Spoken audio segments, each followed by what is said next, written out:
Okay, we're live on YouTube. No update from her. Okay. I just wanted to make sure she was doing all right. So, if anybody has any questions or wants to express their opinion, on the cues, you're welcome to ask a question or whatever. But this is the area where I'm looking overhead and I'm like, okay, three major rejections. We've got, maybe if you want to call it two big bounces or pops off that floor, or gapping up above that floor. So the answer is, as of right now, do we have our signal? No. Um, does it appear that sellers are very much in control at the moment? Yes, but they're still not breaking cost basis, which would be our signal to start looking for the potential break of 599.20 and a move down into that 594. Um, so it is something where if you take a position on these, and I hate, I am bearish based off of this close, but because it hasn't broken, if you do take a trade, you know what the worst case scenario would be is a break outside of 609. So you can either set up a trade plan where you have a great expiration, um, but the signal is right here, just not firing off yet. Now, of course, we do have potential. We're going to war with Iran. I mean, there's no other way to say it. We're going to war. All the embassies are being evacuated. We expect, everybody expects for bombs to be dropped. Unfucking fortunately, over the weekend, you know, feels emotionally or spiritually somehow abrasive to be calculating that as a reason that we go down, but it is whether we like it or not going to be the reason why price, and not always do, typically the first initial reaction is down. What happens from there would be based on what we see on the with the price. um is war bearish or bullish? A lot of the times, and again, yep. Yeah, I know Israel's getting us, and it's crazy that they're like, politically it would look good if Israel did it first. But, again, The with the charts chart, don't lie. yeah, with the chart, it's I mean, these rejections overhead are really damning. So have some protection if you're short, have some expiration if you are. You can keep it cheap. I again, you guys know what my bias is. You know where I think we go once this Pride Rock looking ass setup spills over, and that's 582. 582 with potential 576 runners. That's a bigger move, but the 24-hour chart still shows, and man, what a lot of work, a lot of chop to get here, but it's between us and that floor, which we're on the 24-hour. We're coming off of what we could just dub as two major rejections here. So that floor seems pinned, or like the first immediate target for any sort of shorter expiration contracts at 595. Of course, 599.69 to get there, but. And let's just also talk about the fact that you built for, we'll say 1, 2, 3, 4, 5, 6, 7, right? But 5 days in range just to get to the highs, just to fucking fall back down. So it doesn't really look good for the Bulls right now. So yep, I'll see you guys on Sunday. It'll be a nice chill opening class. Just gonna be yapping about some of the important things that you're gonna need to be thinking about, and taking into your journey. So, good preparatory class, if you will. What time's class on Sunday, Potter? 5:30 Eastern time. My boy. You gonna be there? Yes, sir. You want to say a few words or not? Oh yeah. Let me write something down. I'll prepare myself. Okay. Yeah. Let me. I guess I'll tell you now, and to pass that same message to Neil and anybody else. That anybody else, if you're making money, Chad, the invitation is there for you as well. It's no pressure. I'm not I understand if you don't, but for those of you guys who've found some success with this, some of your guys' words honestly hit harder, because you're products of the system. So all right. Are pants Hey, Brandon, optional? you, You do not have to you wear think pants. Palantir benefits or, Long you term, know, long run. Yeah, I do. I think that might be where people try to drive volume, but I mean, you got to think it is held within the S&P. If I'm not mistaken, maybe the Qs. I'd have to look that one up. But with that, if the overhead, ETF is dumping, it's going to be tougher. But anyway, yeah, dress code for Sunday. Wear what you want. I mean, to be honest with you. All right, so let's get this, and we'll take a look at PLTR. Right, we'll see. Usually, the chart reveals itself. So yeah, it's hard. It's hard not to be bearish. Look at Lockheed Martin, dude. That shit's ripping. Look, going to war, boys. Yeah, it's crazy, man. It is wild world that we live in. Imagine having to explain this stuff to some sort of deity. All right, now, yet again, major overhead rejection, and then the area of consolidation that we broke into. We're we're looking like we're going to potentially continue. Um, that being said, again, have your hedges. That would be somewhere around the 692 area. So I'm giving you the price targets of some, use shorter expiration if you want to. But ultimately, the levels underneath us like 676. I mean, the overhead right now is just so heavy.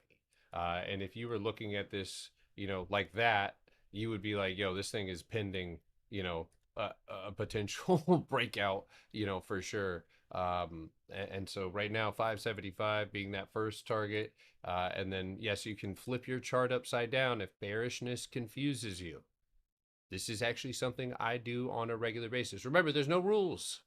There's no rules except for the ones that help us. So yeah, that's why I tell you guys, if you want to use a line chart, right, to spot like on Chinese stocks, I do that whenever I can't spot structure.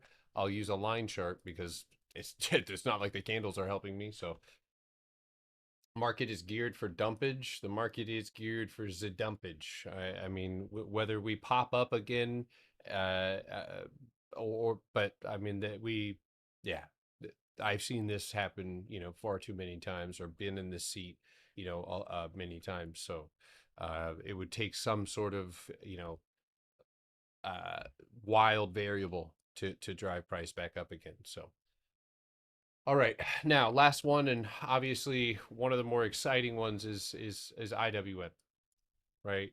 And this one, I feel like if you're looking at the Qs and SPY and you're looking at your trading account balance and you're like, this shit's just not adding up, that might be where you look at a potential speculative position.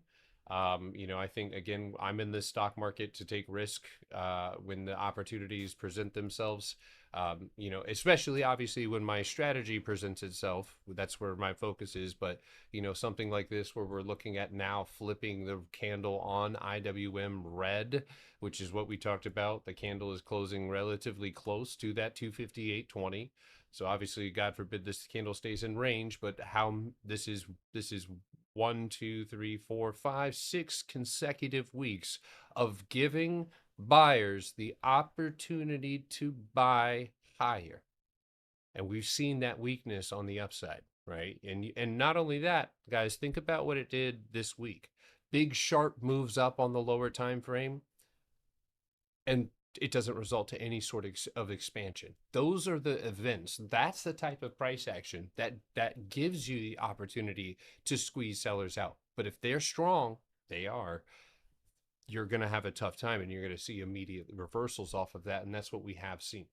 So the first logical target, right underneath IWM, is going to be right at the top of that 20, the weekly wick, basically at 255.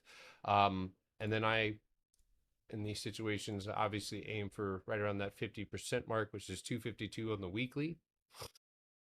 That would also be right around 252 right here, 251.50. So that small range. You'll notice that there's some wicks right about there, and there's enough points of contact there to, just regard that as a place that the weekly holds. So with that being said, you can see it even in that channel as well. I think 255 would be, and if you put a little bit of time on it, again, have a hedge for a potential 260, 250 retest. That's about it, guys. I mean, again, it would take some sort, and I don't think that we respond positively in this environment to war. I don't think really anybody wants to do even. I've seen both sides complaining about this, except for the ones that are government funded. So, um, there's no real evidence that cat really benefits necessarily from war, except recovery of war, right? Unfortunately, so I mean, um, but yeah, that I looked back, and I mean it doesn't coincide immediately with war, or the immediate start of it. So, all right, now that is our ETFs. Um, Make sure you guys are picking the right positions, good risk to reward, and picking something that you can, or sizing into something that you can trim out of, because this is not an opportunity that I'm climbing into with one or two contracts trying to catch a little something. If you are going to potentially make money coming out of a weekly box, especially on IWM, you want to have a position that you can trim off of, so that you can leave positions on the table to potentially capture the full extent of this breakdown, or God forbid, a breakup. But I like IWM as a great risk to reward stock, or ETF going into this week. Yeah, I had IWM puts actually last night, or from yesterday, but yeah, those are gone already.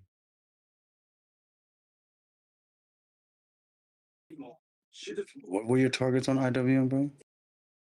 255 is first and foremost, but beyond that, on the 4 hour time frame, obviously coming back down here, um, we're likely to see 254.23, and again with some sort of news driven catalyst, I expect for a 252.89 running target.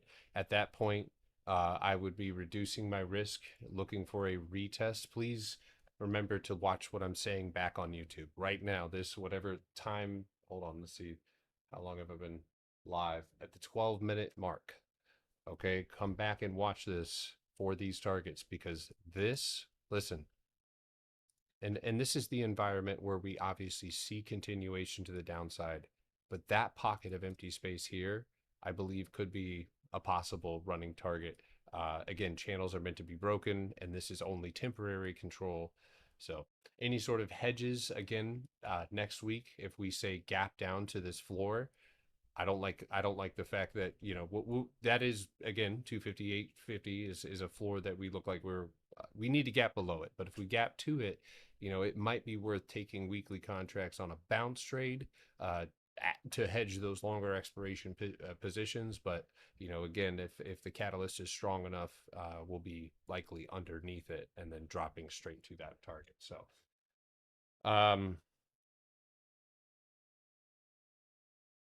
what cons and what strike? It's crazy.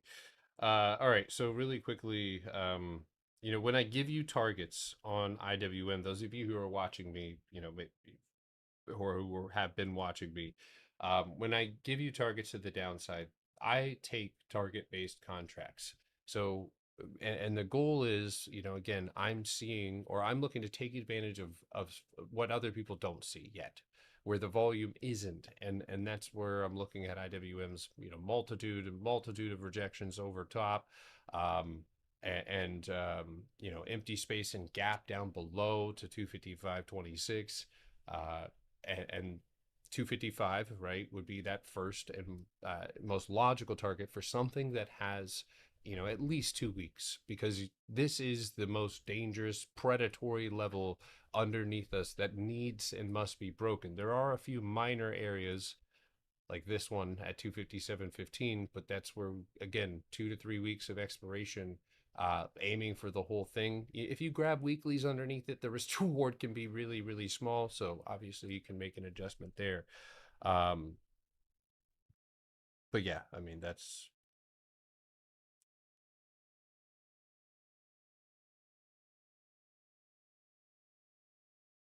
a week, you know, even if it's just a week, you know, you could look at the 255s, but that would just require more of your attention for sure.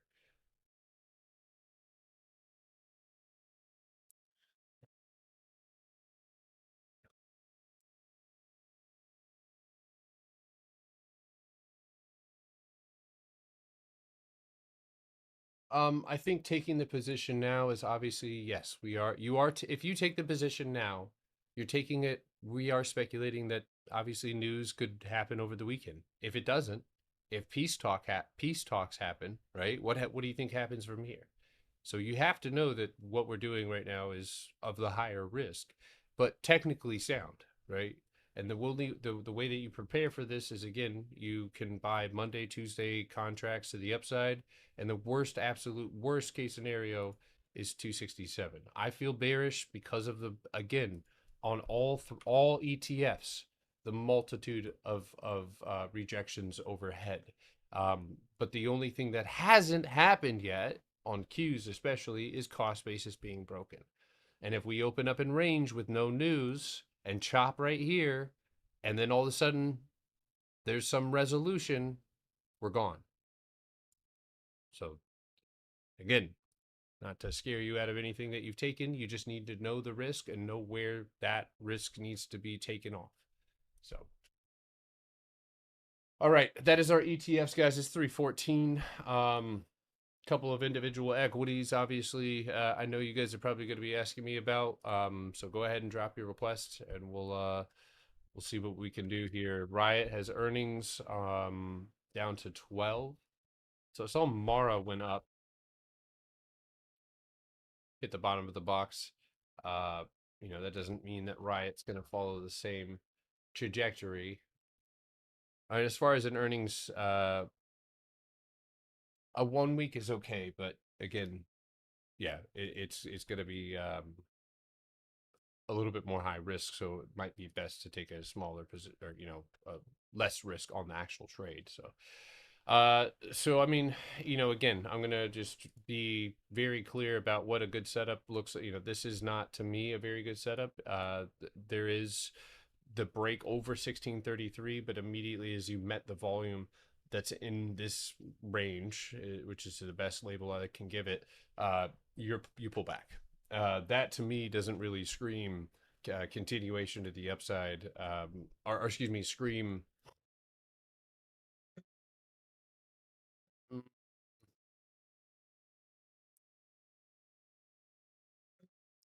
I, the only thing I can say here is that because you are propped up underneath all of this volume, that potentially you could look at a $19 target if price bounces and pops over 1920 or 1725.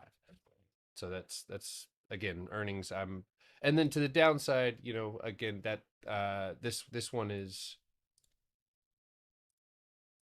set up like that, so you would have a multitude of different boxes underneath you to actually punch down through. So I mean, it could. Oh, I get it. I get that. Yeah, yeah. We had some people catch Netflix. I did not. The candle close was honestly perfect, and the empty space was good too. I just had my hands full with other shit. I will say though, you know, pushing through the rest of this, and I mean, damn, if this thing doesn't give a shit less about what's happening on the queues, um, you're looking at 97 and 99.50. Um, on the weekly, it's 104. That's insane. Yeah, tap your screens if you guys are on TikTok. All right, let's see here. Walmart up 130.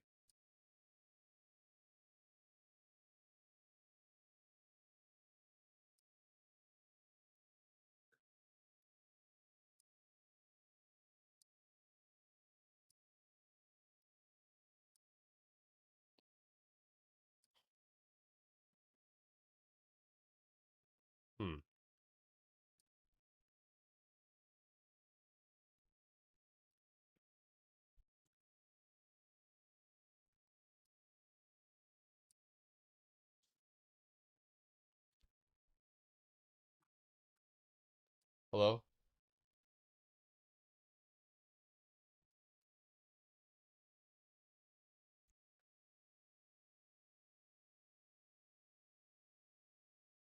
You'd really like to connect? You'd really love to do that for me? You're gonna save me from all of my debt issues that I have? That's not even my real name. That's not even my name. You've done a terrible job. You guys gotta Scammer, you scam. reset the scam. Reset the scam.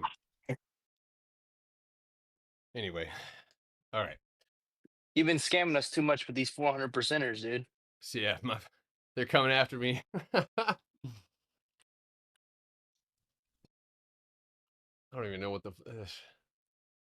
nuts. She was struggling with the English too, so a little odd. You want my number? I'm not gonna text you. I'm not gonna text you back. I'm a terrible texter, man. One of my buddies here in town, he texted me. What did he say? He texted me yesterday, and he said, "Hey, bro, you alive?" That's it.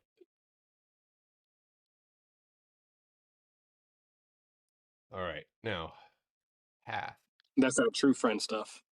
Yeah, yeah, little pulse checks.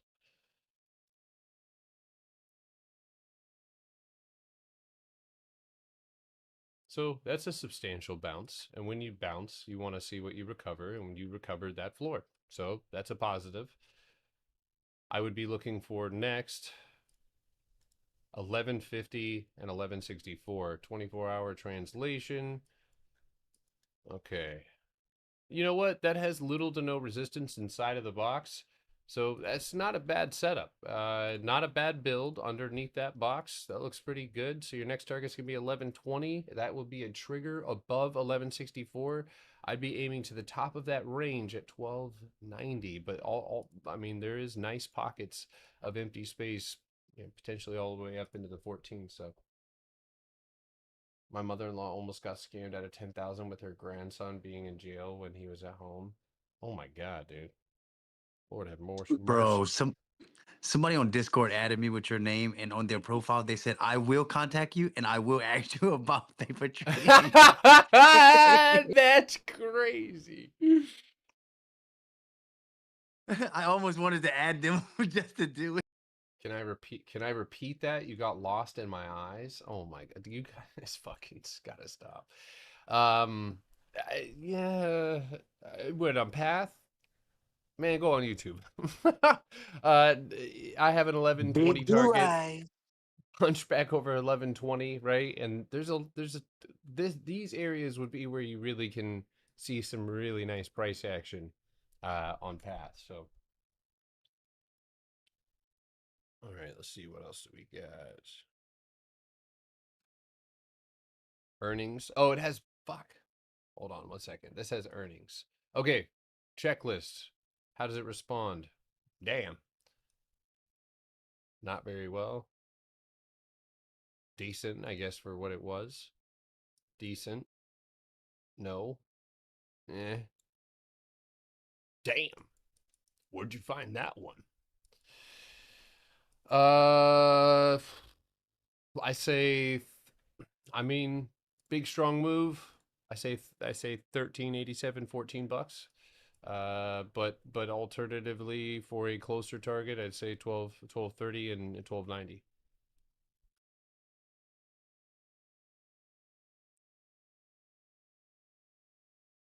I could see why Peyton said yes, looking at that smile. Oh my God, dude, what are you guys on? Someone cut my fiber, please. I'm going back. Yeah, after the workshop, I'm taking a vacation so the market can properly dump. Okay. You like it, Papa. Where's can't I get some like sweet, old grandmas in here to tell me I'm a handsome young man? That'd feel really nice. Yes. I just know when you go on vacation, we're loading into puts, baby. Yeah. Moni, that's terrible, D-Train. Hey, you know, you are the IWM news break. That's what you are. Maybe, yeah, right, dude. I go on vacation and we're down here, dude. Man, I tell you what, monthly's about to close like that. 248 on the monthly would be the first candle close there. That's nuts, man. This is nuts. All right. You're my handsome little man. That's weird coming from you. All right, let's see. What else do we got? Keep dropping your requests. Keep dropping them.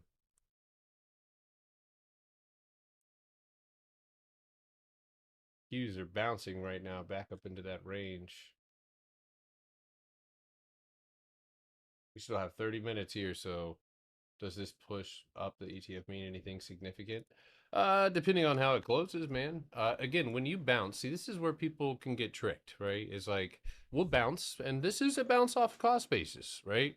So again, as we get closer to the end of the day, we can look to take our positions. But what's happening right now, right? Quick pop, end of day, back up to the top of an old box or slash cost basis that we slipped out and then punched down underneath. And I believe that was mostly done with empty space as well. If we're able to push over this, that would the 608.23, yeah, that would change the candle and potentially the analysis. But when you bounce, right, something must be recovered. Something must be punched through, or all of this empty space will just serve as what you end up reversing off of later on. So, little channel there. So maybe we get a retest of 609 by the end of the day, something crazy like that. But that wouldn't be until we break over 608, which, you know, again, we got more than 30 minutes here until the end of the day. So, all right, let's see here. What are we thinking here? AMD up. Man, that's a hell of a bounce right there. There's a hell of Looks a like we're going bounce. to war. Mm-hmm. What'd Yeah, you it say? looks like we're going to war. Yeah. Did they strike it? All right, so on a 24-hour time frame, John, the simple and most straightforward answer I can give you is above 204.86. Period. End of story. Absolutely, that's where you could go back up. You know, again, you spent 1, 2, 3, 4 days consolidating or, you know, chopping around just to get this big rip up, and then immediate yank and control back down under 216 and now that 205, 204.86 level. So it's tough on the 24-hour to call for that. Now, yes, on the 4-hour, we've got this channel here and we're bouncing, right? So the analysis still is above 204.86. Qs are looking to potentially continue here. Over 500,000 EVs are dumping on market from returned EVs leased with tax credit. Oh shit. Peak at May. Interesting.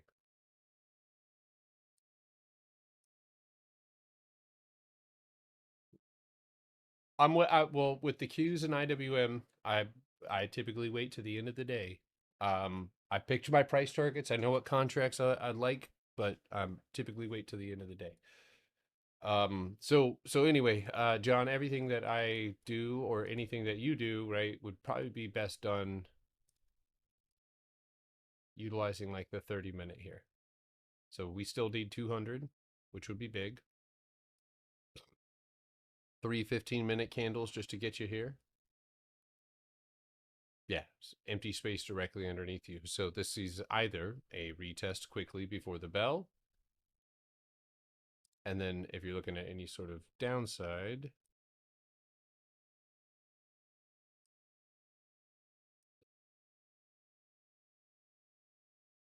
yeah, so I mean, you have some perfect triggers to take that. I mean, if you're taking it, you're taking it on the bounce, and obviously you need to have a great stop loss with that one.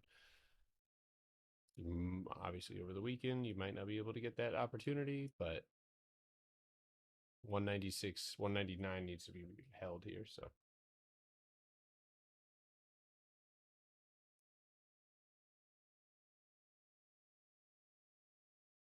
It's so hard not to be bearish on Tesla. I mean, let's look at the weekly here. Oh, This is where I need somebody to hold me back. Dude, we were looking at that shit the other night, bro. It's The every three the opportunity. 360s for the 360s were like $127 on Monday for next week for Tesla. They're probably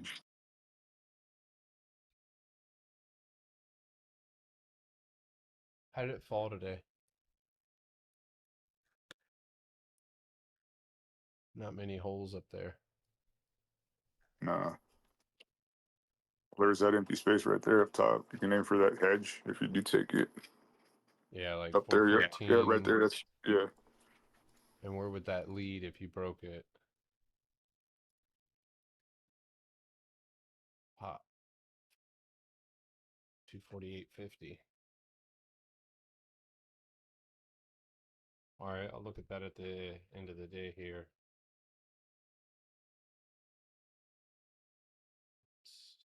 Oh, that one has, yeah, that's right. That's the Mag 7.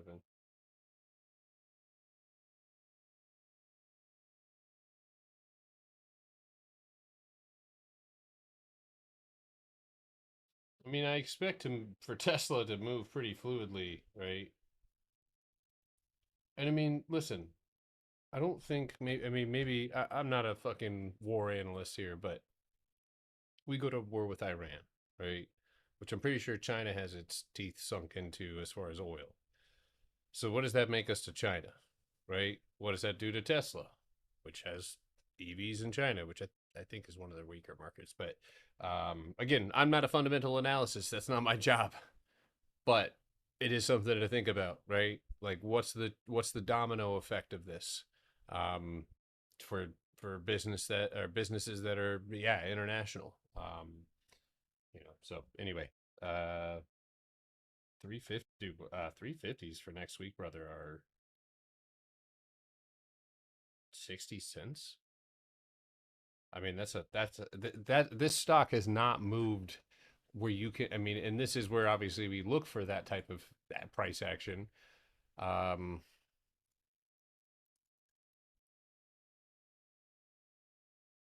mean, with that low of risk, Junior, I guess the worst case scenario here is you stay in range, right? Bounce, and then like next week you see a green candle. But other than that, right? What kind of bounce have we? And maybe we're gonna see one at end of day, but just what are we even bouncing off of? Some hot dog water trampoline right here. So yeah, you could hedge yourself probably. Yeah, I think the fucking hedges would be more expensive than the actual 350s. So, first target's easy 394.25. Second target will be the gap down underneath you, which closes at 388.84, and then wicks off of 387.86. Do with that information what you will. All right, let's see here. MDB, did you miss? Oh shit. Oh damn, I've been recording everything I've been saying for the last like 15 minutes in a talk to text. I should just send it. All right. And I've been calling this thing Lucky Mondongo. person who's getting that text. Yes. It's my grandma. All right. Let's see here. She's gonna be like, honey, what is this? All right. So what are we looking for on this one, Abe? Earnings, right? Oof. Okay, I see what you're seeing. I'm picking up what you're putting down, and it does move if I'm not mistaken on earnings. It does. It does. It does. Yeah, I was looking at the 385s and the 250s. It also does. It does. Good to hear your voice, man. Miss y'all too. Yeah, dude. You know I'm coming out there, right? I heard you mention something about Shorty wants to move to California. What part? San Diego, more than likely. That's where I'm at. Perfect. All right. So I mean, I'm tempted to take it with you for the now. What are 255s what are 255s looking like? And then hold on, weekly level. 1, 2, 3. Taking both sides is going to cost about $2,500. Damn. I see 246 as the most straightforward earnings target to the downside. Now, you look at this though, and you say 3 dynamic rejections, which is just, again, it sounds fancy, but it's just, control channel rejections, and then 2 off the bottom on the weekly, right? The monthly would probably actually, oh my God.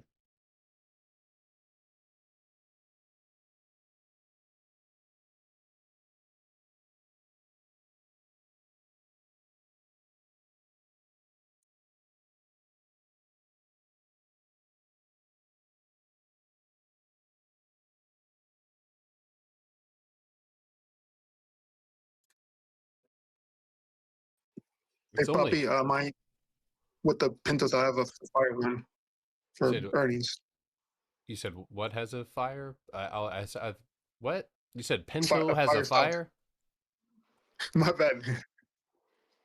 bad. Look at Archer when you have a chance Archer, got you. Okay. for earnings next week. I thought you said the Pinto is on fire. I was like, No, what that the- mean the Pintos. not What pinto pinto, beans. That's cabrón? crazy, dude. I mean, this looks ¿Cuál pinto? this looks only human natural. I mean, I'm gonna be honest with you. It that shit's mad tempting. So yeah.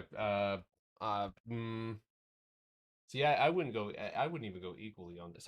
That one gives me a kind of a biased. So I would lean heavier. I think in this. Hold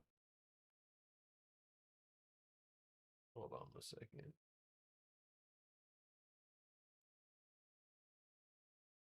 Oh, that would have been bad.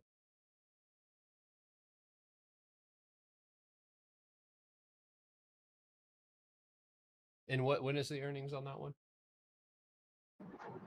Monday, I believe. That's what TradingView says, but I haven't Googled it. Oh, let's confirm that first before.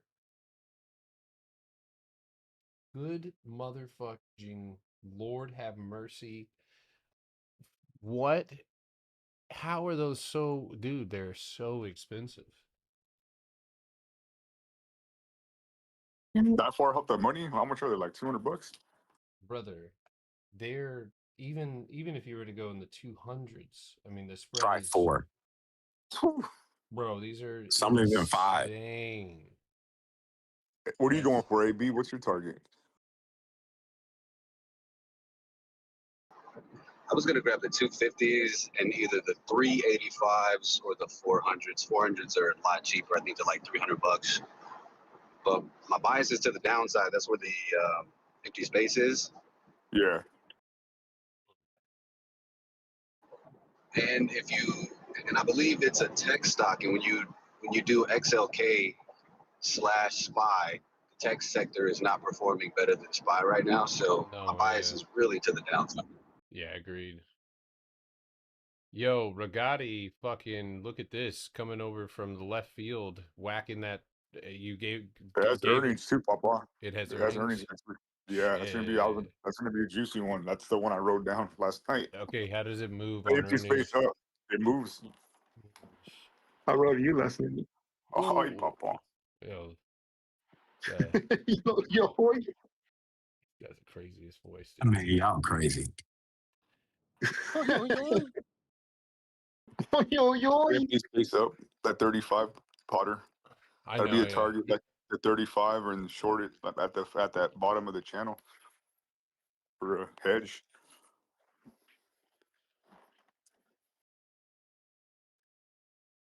I mean, it does look like you could get that 2150. Obviously, it doesn't have. I don't have a ton of evidence as far as like movement consistently on earnings, but with the volume, cycling in and out of this, it's not the worst thing I've ever seen bouncing off of 1665.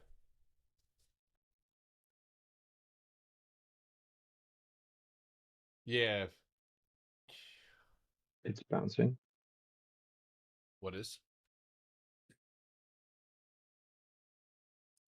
Good to be here, Mr. Pop, but Schwab up. Bounced off cost basis, higher time frame was in and ended up getting stopped out. It's a higher time frame box was in. Where you were in short, and you're looking at it up. So I can give you an immediate target right now, and that would be right here, easy, right? I can. That's pretty straight. That's 95, or 95.77. With the holes that it has up above in this pocket right here, which is basically its response to that floor, which comes over here from left. That's where you're going to find out whether that's a retest, right? Where you pop up and then keep dropping, or if this is where you can pop up and try for that 97.67. So it's yet when you bounce off of cost basis, it's a great place to bounce something, but it's also where you are watching to see whether price can escape what you fell back underneath. So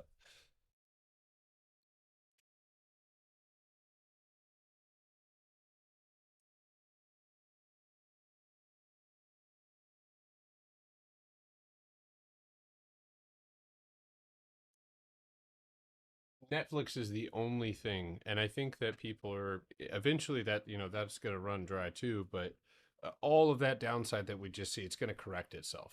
So it could correct itself, and going into next week especially if we don't see the over ETFs. I mean, we're all thinking about it, right? And so I mean, not that they would pause the war. I mean, maybe, I don't know, but for stocks, I mean, actually, now that I think about it, they probably would. But yeah. What does monthly membership mean for Discord? Yes, the Discord monthly is literally just for you to get a feel of what we're doing here. That's it. To be a part of it, see if you want to even be in the Discord. So no commitment. So did everybody see what the Qs just did? Now, I'm not a fan of how fast they rejected, right? But that big empty space back up, this is just exactly what has been happening all day. So yeah, it does. I mean, I'm not going into this week one-sided, and I wish we could. I wish I could just say that we, one side or the other. But of course, the market, and I am, yes, overall bearish. But one of the things that has been haunting me is every time we do fall, right, we leave empty space behind. And the fact that we just can't get down below cost basis, that I feel like could have, and this gets us closer. So the closer that we get to closing there, the better. But obviously, with a catalyst coming potentially over the weekend, taking a position. Seven's been home all day. 607, stealing pretty much. Yeah, you said 607. I mean, that's Yeah, anybody. something That's everybody's stop loss. You know what I mean? Like anybody. That is literally this is yeah. That is where sellers are. You know what I mean? That is where they control the price. And I will say this: if we open up in range, like I said, I might just go ahead and peel out immediately, before any whacking happens. So, but we do have an aggressive uptrend. So like I said, if you end up chopping in here, I ain't fucking with it, especially on a Monday where that's going to be building. When sellers are in control, they're going to get the job done. So, Cash App money or Venmo or whatever. Yeah. Reminder. Yep. Class is on Sunday. Again, it's the introduction class. That's about it. Yeah. Whatever you want. Yeah. It's whatever you want. So. It'll be chill, but it's just going to be, again, kind of giving you the framework of what we're going to be doing and, some of the more important things that I think people really need to know, like knowing when to trade and how we spot those things. Those are things I'm going to be emphasizing, especially to the newer folks. So, all right, what else do we got here, guys? It is 3:42, looming bell. Proud. I do not think war affects this stock very much.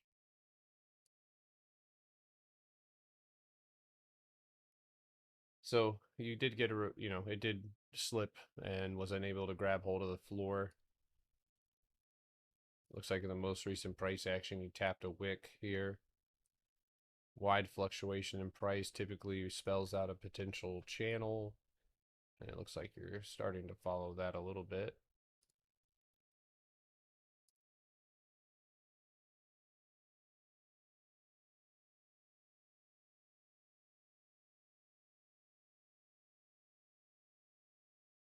Retest 370, 369. I don't think this would be a relatively hard to box to move through considering the price action here. But continue, and I'll be honest with you, John, this is the perfect area to pop up and build, dip, pop, and build structure like that.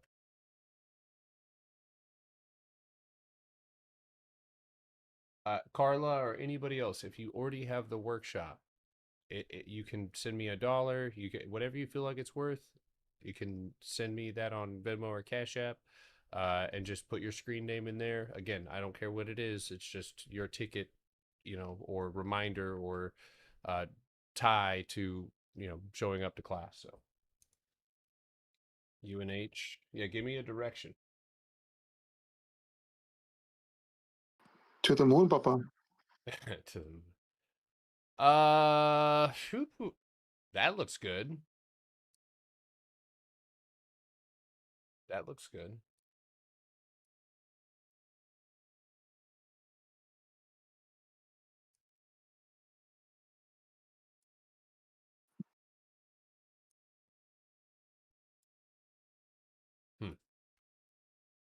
That does look really good.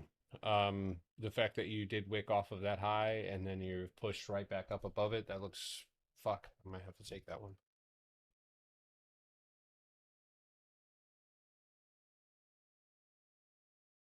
How is it ripping on the lower time frame? Okay, so you did grab hold. Same box basically.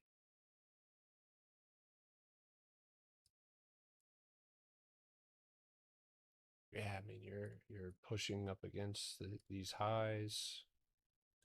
It's not a bad candle close.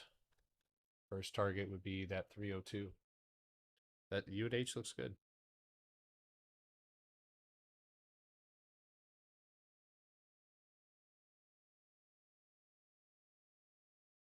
I'm looking at next week's contracts.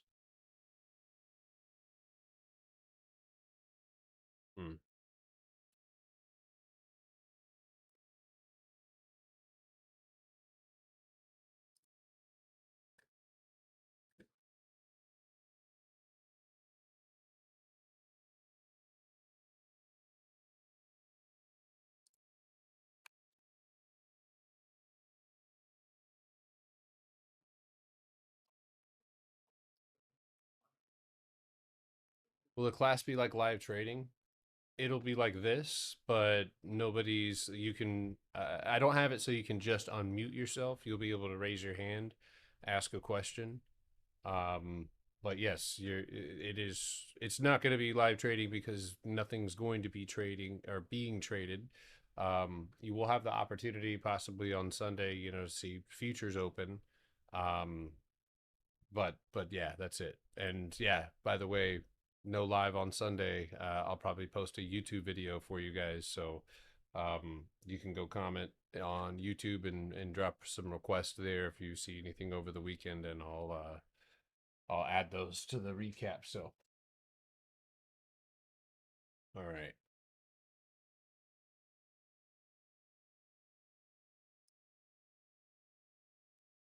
A hedge for UNH like 273. I would expect like the worst possible, war news hits and then you end up completely reversing off. I mean, you already rejected off of it for the third time. Now you're re-approaching it, so I mean, this is showing some pretty good strength. Well, I'll be teaching, I'll teach a portion and then I'll ask questions and then teach a portion, ask questions, etc., etc. So it's at Potter Stocks, Carla. No Z, just an S. I'm excited to teach this class. This is actually one of my favorite things to do, is just solely focus on, because I get lost during these lives explaining things. You know, probably I try to be in depth. I don't really, actually, I don't even. It's just what I do. I'm, you know, that's how I look at every single stock. So with class, I can really walk people through things. And help people kind of turn that, because like I know that as a student, right, I'll be explaining something. There's probably somebody who feels like that right now, and they're trying to figure out what I'm saying. They're, you know, definitions, and that's where you can stop me and ask me, "What did you just say?" So, no, Stockboy. This what she's asking for as far as Cash App is, if you already got the workshop, you can send me whatever you want. So these people have already paid, right? But they bought it last time. And so, you know, again, when I say free, not as many people show up, but when even if I charge you $1, most people will. So I just say send whatever you want, you know. But it's like a ticket or something, you know, if you want to look at it that way. But yeah, most people have been sending me $4.20. Somebody sent me $40.20, which I thought was a nice twist. Yeah. All right. On my website, it's going to be on Sunday. UNH is 302. Hedges likely 275, 273. All right, it is 10 minutes to the bell, guys. Drop your request. If you're looking at how much it is for class, it's on my website, pottersockstrading.com. You can get either just the workshop, or you can get the workshop with 6 months. If you do just get the workshop, I'm giving everybody who gets the workshop 2 months, and I don't even have that posted on the website, because I'm not trying to like oversell it. I just think that if you're going to take the workshop and you're going to spend that whole time in class, it'd probably be beneficial if you had a little bit of time to kind of see how things work. So gold calls, let's take a look at it, bro. Again, this has been following that plan. Basically anything outside of that 476, and right now, man, that would be your first target. And unfortunately it's so close that it could make swinging, you know, a little sketchy. But no, I mean, this is a strong close. Actually, no, it's a strong close up against it, with a gap up to 496.75. So I think that would be, and not only is that the potential first target, but it's also going to be the 50% mark. So I would say that if we get the floor, you're looking at that first. So Lauren, send me a message on the free Discord, and I'll talk to you about that. All right. 9 minutes here. Yes, it's Harry Potter looking at the screen. Oh, on Cash App or yeah. Yeah, it's Harry Potter looking at a screen. It's AI. All right, folks. Lane, Nvidia.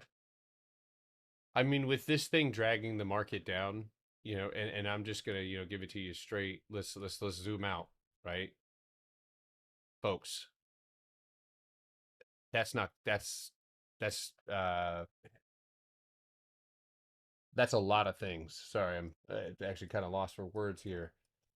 It's tough to call this one, you know, all the way down here. If I was looking at this on the 5-minute or the 24-hour, right, I would basically be saying anything through the 174.50s on a weekly candle close, and you'd be looking for a 166.75 loss and 50% of that empty space to get filled, which would be 160 on the dot. So, and listen, again, with that wick up, price rises higher and then drives all the way back down, you might need to reset yourself at 174. The only benefit to what's potentially happening here is that it's falling fast. And you know, you still haven't broken that 170 on the higher time frame. It doesn't translate as well, but don't meow at me. You did it. Stop. Oh my God. Toothless, the terrorist, dude. Yeah. This cat freaking. He said, please don't mind the picture. What? What is that? All right. ACHR earnings, 24-hour time frame. Unclear. Okay, so the question here first, does it move? It sure did there, right? In the days following, it sure didn't there.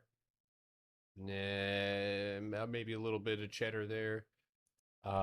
It is consolidated. I will give you that. Decent move here.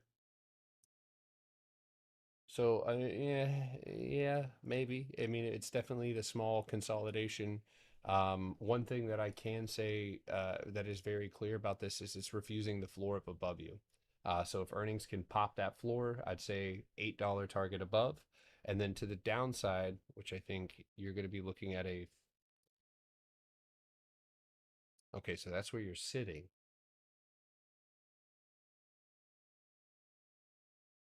Sneaky little level here at 592. But ultimately it would be at 542. So I mean, if it gets a big enough move, that would be. It's not my favorite thing in the world, but it does look like those two targets are viable targets on both sides. Oh shit! No way, dude. My TikTok live just went down because of inactivity.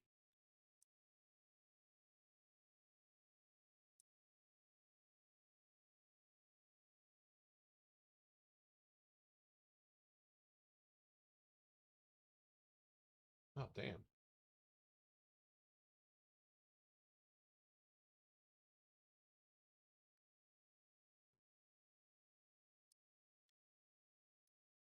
Can you walk us through what an entry analysis looks like on IWM here at end of day for each user?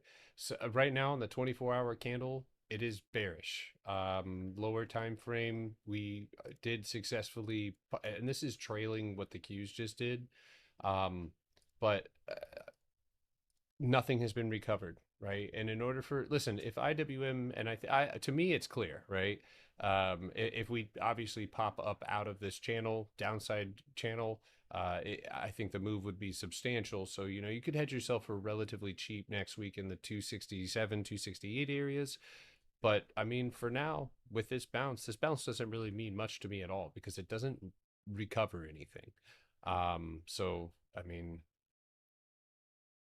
at least a week, right, for the whole 255. If you do grab shorter expiration contracts, right, it's fine, but that would be the lighter part of the risk, I think. So this is, I mean, even here at the end of the day, right, the higher time frame is bearish. You know, the floor is being closed above, but we're flat red, having not recovered anything at all. So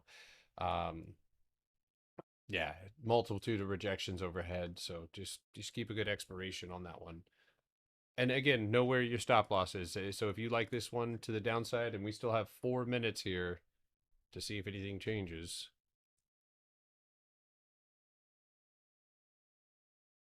Could you take it next week?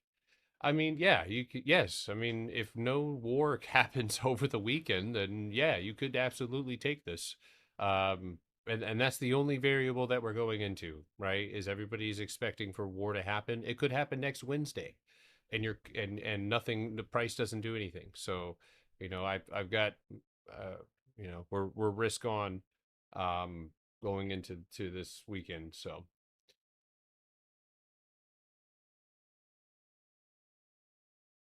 Or I am. Hughes feels the heaviest. Not super pleased about the curl back up on that one.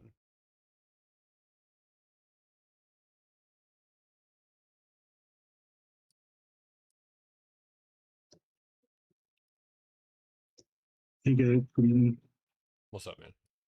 Hey, can you look at Amazon? Curl back up, bro. It makes it really hard to fucking get in a position somewhere.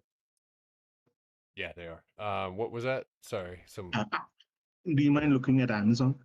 Yeah. Closer. Yeah. Okay. It's closed well. that's not. Damn. Let that curl back up, bro. That shit's hard to even get into anything like that. Yeah, it's a little sketchy on the cues right now. I mean, yeah. But it's all, I mean, just wish there wasn't so much empty space, or I wish we would have actually cleared cost bases here. But once we recover over that 607.50, this short is probably best taken next week. But Right, yeah. so I got to be honest with you, this Amazon setup, that's a great candle close. 1, 2, 3, 4, 5, 6. You know what this looks like? Amazon is expected to cut more off of their job force. That's what this setup looks like to me. So 215 and 217.89. Because of the market, the cues, which again are changing now as we speak, as we go into the last few minutes of the day. And again, nothing has been cleared. So if you look there on the right side of your screen, look at how it's drawing back. So, I mean, this could be that third retest that is making it so hard. My solution right now, guys, is if my target-based contracts on the cues hit, I'll be all right. So, all right, 1 second. 1 minute, so do what you got to do. Hold on 1 second. Well, what about a nasty run up, market close, reject after 4:15? Did that yesterday. Stop everybody. Yeah, I know, right? That's exactly what it did yesterday. Everybody, he was like, "Oh, it's looking kind of bullish." Woke up the next day negative $5. Hate it when that happens, bro. But yeah, with it being a weekend, I'm gonna stay cash, man. If it's if you feel that way, that's And dude, trading Amazon has been rough, but listen, if it was really bad, now you're probably looking at a break. So the worst case scenario here is, it rejects 211 again, and then you drop back into your range. But that's the tough thing about waiting or taking these setups. But so look at the cues, still held, still red off of that, which again, you still have 15 minutes to take any sort of position on the cues. So again, if you're looking at the upside, that's 614 first target, and then all of that empty space up to 615 would be potential targets to the upside for any sort of hedges over the weekend. And again, you can watch as we get towards the last 14 minutes of the day.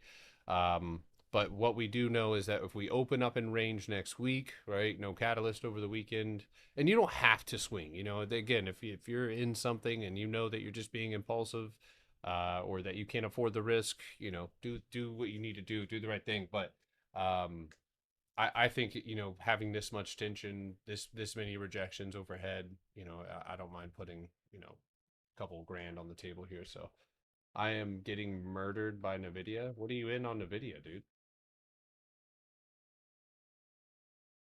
Oh man, my exit would have been right below 193.64. All that time you spent trying to break those highs, you finally get it and then drop down back underneath that 193.36. Absolutely disturbing.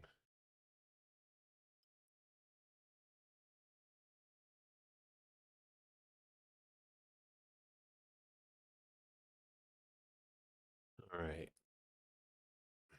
So let's do a quick overview. So you're just doing the upside on the cues at 614? No. That's your hedge. That's my hedge. Yeah, for sure. Okay, I was like, wait a minute. Okay. Yeah, I put about 20. I was on a call for a while, so I didn't hear a lot of this. I put about $2,800 to the downside, and I put about $500 to the upside. So that $500 is going to give me, will soothe the ass whooping that I receive over the weekend. If it does gap up and goes all the way to my up to that target to the upside. But I just, Are you still in your 580s for March? My plums say 600 for Monday. Well, I mean, just to explain this to you on TikTok, guys, let me explain why I'm hedging. Okay. So again, this I can explain my strategy and explain why I'm hedging at the same exact time. I've got an area of consolidation, 2 points of three off the top, 3 off the bottom. And so the 50% mark is where the majority of the volume is held. It's where reversals happen, it's where punch throughs happen, right? So if price moves down below the 50% mark, I look for my next low outside of that box, which would be basically that 596. But you can see why I might be troubled with this close, because while we did sink underneath and retest that top, which definitely that is literally nails in a coffin, right? I want to see that they've actually driven price below that safeguard or that big chunk of volume. And as the end of the day, right, I don't expect for them to make it look obvious, you know. And so like even down here on the lower time frame, you've got 3 rejections off of that median mark or that 50% mark in this lower time frame empty space. But long and short of this, right, is I see that empty space to the upside, and this is price that gets moved. So again, those of you guys who are new, this is where price moves fast. Okay, empty space, and we move fast. So it's no question for me that above 609.70, we move fast.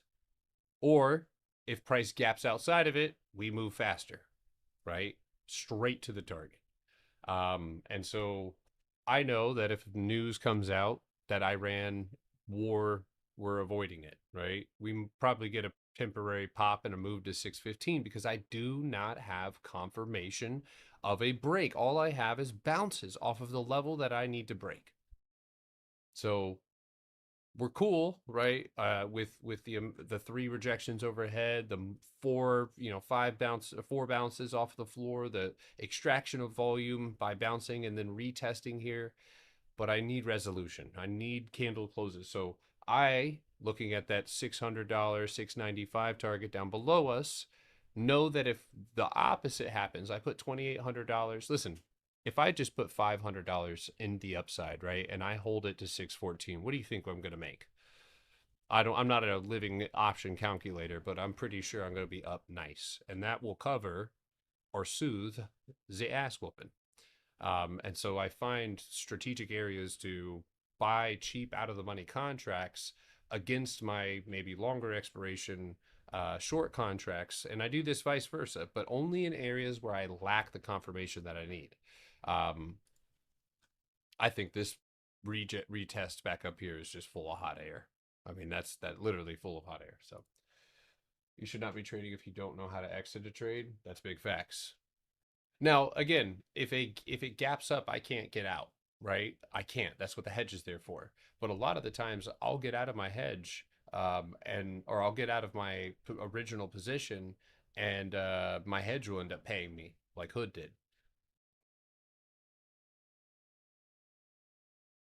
How many times do I hedge them?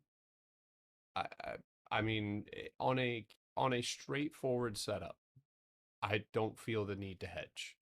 On a candle close outside of consolidation, you know, Celsius comes to mind. I don't feel the need to hedge. If I'm closing on a floor that we've been ripping up to, I don't feel the need to hedge. So you know, it's just the areas that lack conviction, but have the technical bias, right? So like, you know, I can explain to you very clearly, you know, what are the reasons that I'm short. This has been the floor, right, that Qs have supported themselves on across the board. And so in order for us to access, again, empty space, which moves quickly, right, which is one of the dangers if we do pop. This, in fact, really quick, let me say this really quickly, folks. If I'm wrong, right, which, again, I'm prepared to be wrong, but I'm also prepared that if we go and hit this again, I don't think that we reject it. If, and this is only if, this is something that we can react to. But look at how weak that overhead is versus what was here. So I think that if price moves rapidly through this and breaks out over 610.50, we're more than likely looking at some sort of news that sent the market into an upside spiral.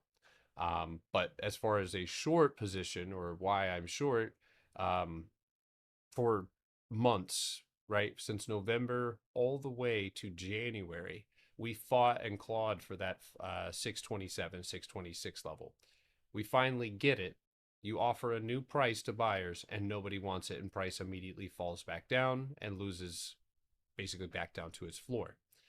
Upon doing so, right, you left behind a lot of empty space. So price moves back up off that floor, extracting volume off of something that it has continuously bounced off of, right? So there are orders there, there is volume there. Price bounces up and retests the same level that it lost. And that's where buyers have the opportunity to recover price. They don't. You spend 4 days attempting to do that before finally falling back down to your nearest floor and trying again. And let's talk about the fact that you had to spend 5 days in range to get that one move up, and it immediately falls back down. So yeah, it's hard to be just bullish on something that is, it's only the bears that seem to step up when it matters. And that's where the overhead, all of this selling pressure, and, you know, even if we're being as elementary as flipping our chart upside down, you know, this is one hell of a build on the weekly, and something that we would look at as a, you know, like, damn, okay, if this thing gets over the top here, and this is the third time at the floor, we're probably looking, I mean, now that I flip it upside down, it shit looks scary, doesn't it?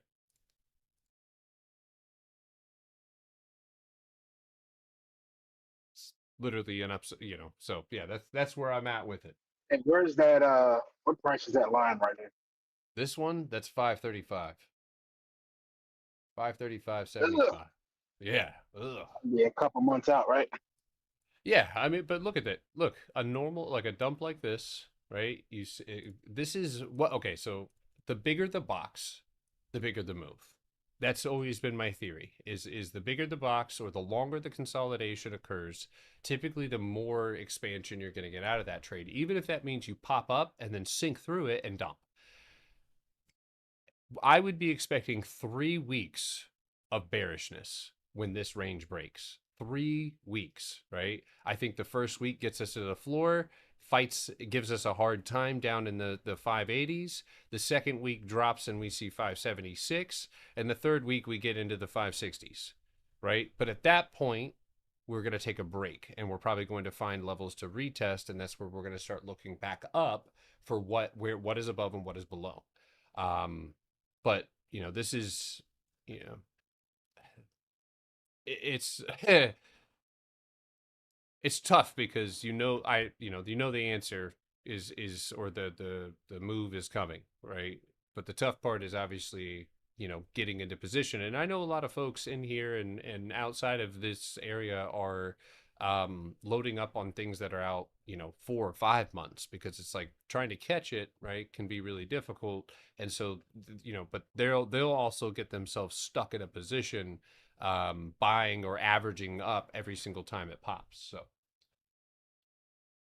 isn't a top when you have officials yelling about how good the market is? If you have, yeah, funny enough, I mean, yeah, if you are sitting up at the highs and they start amping it up, they're selling. I mean, I know that seems stupid, but doesn't seem likely. But if they make a deal with Iran, oh my God, yeah, Ghost, it would, yeah. Where do we say? It's at Potter Stocks. Exactly how it's spelled or sounds. Optimistic. Have I done lift? Nope. Let's take a look at it. Be sure to tap your screen if you're on TikTok.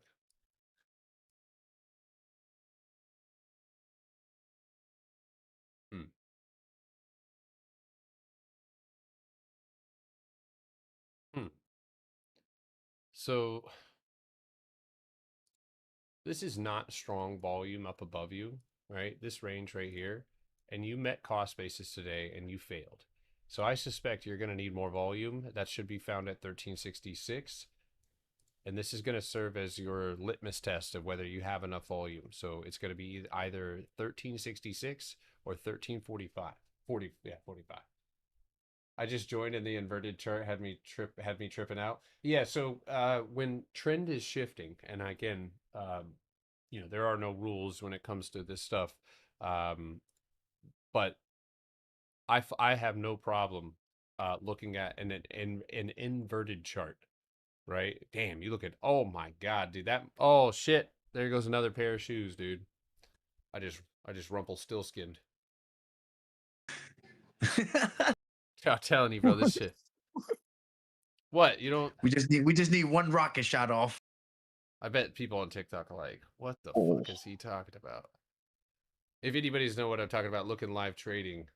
And this is our Let me see. that's our go-to gif when something's going real well.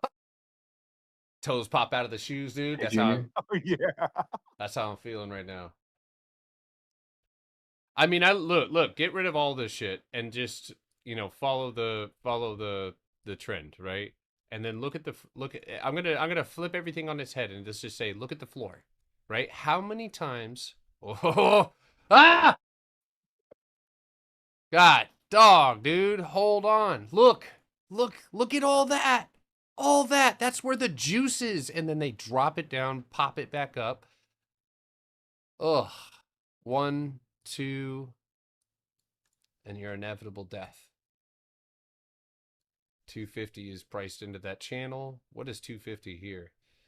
250, watch. I'll drop it right here. Ugh.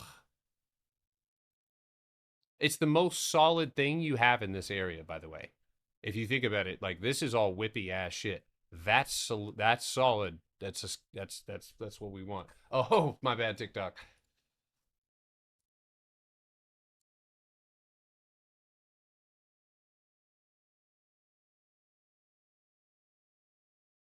No, so that's what I'm showing folks right now is this. I mean, look at all of that accumulation. This just looks like sellers selling every single time, just like buyers buy, right? At the floor. You want difficult price action on the floor. You want it to be hard to grab onto. You want to consolidate price.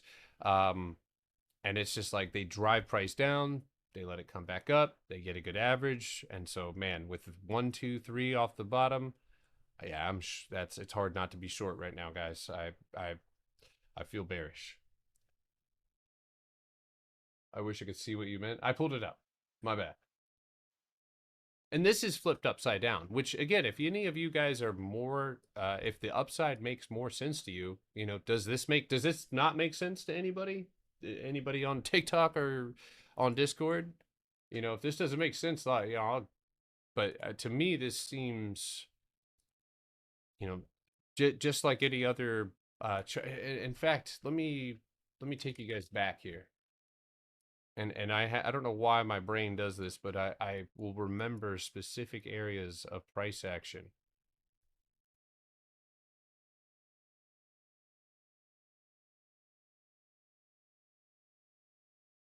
Where was it? Yeah. So let's look. Now, what I'm showing you is everything that I'm showing you on the cues in reverse, right? This inevitably goes up, right? But you get sharp rejections off the top. So big pop up, sharp rejection down, and then you build at the floor. The opposite is happening on IWM. You're getting the structure up top and the sharp moves down. And what is the inevitable move? Right? Is everybody follow me here? That's the first time I've heard you say that. It doesn't happen all the time. So we haven't been in this long of a period of consolidation. Makes sense now, though. Yeah, I mean, I guess it's not an official study, but so looking at this, right, the volume and the strength is overhead. So yeah, I remain bearish until that's broken, and it's easy to be that way. I might have to put my father-in-law's whole account into some shorts. You're gonna love this investment, sir. Pants? What? I don't like how you. He's gonna look at his history and be like, oh, he did that in one trade. So somebody Full ported. I've owed him more money, so I mean, I'm not scared. Can you take a peek at AOI? Garrett? Yeah, somebody asked me for another stock. Oh my god, dude, what are you? You're rich now. What do you need my help for? Nah, it wasn't it. You said it's Just what? watched it happen. You just watched it happen? Yeah, it's pretty cool though. 54% or some shit like that. Wait, hold on. I feel like you've been asking me about this for like a decade, since we were kids, basically. Yeah, And then you when just, we were teenagers. god damn. Well, I mean, My 60s expired last week, worthless. oh, brother. That's why I couldn't get back in because it hurt too much. It hurt too much. Oh, our emotions will kill us.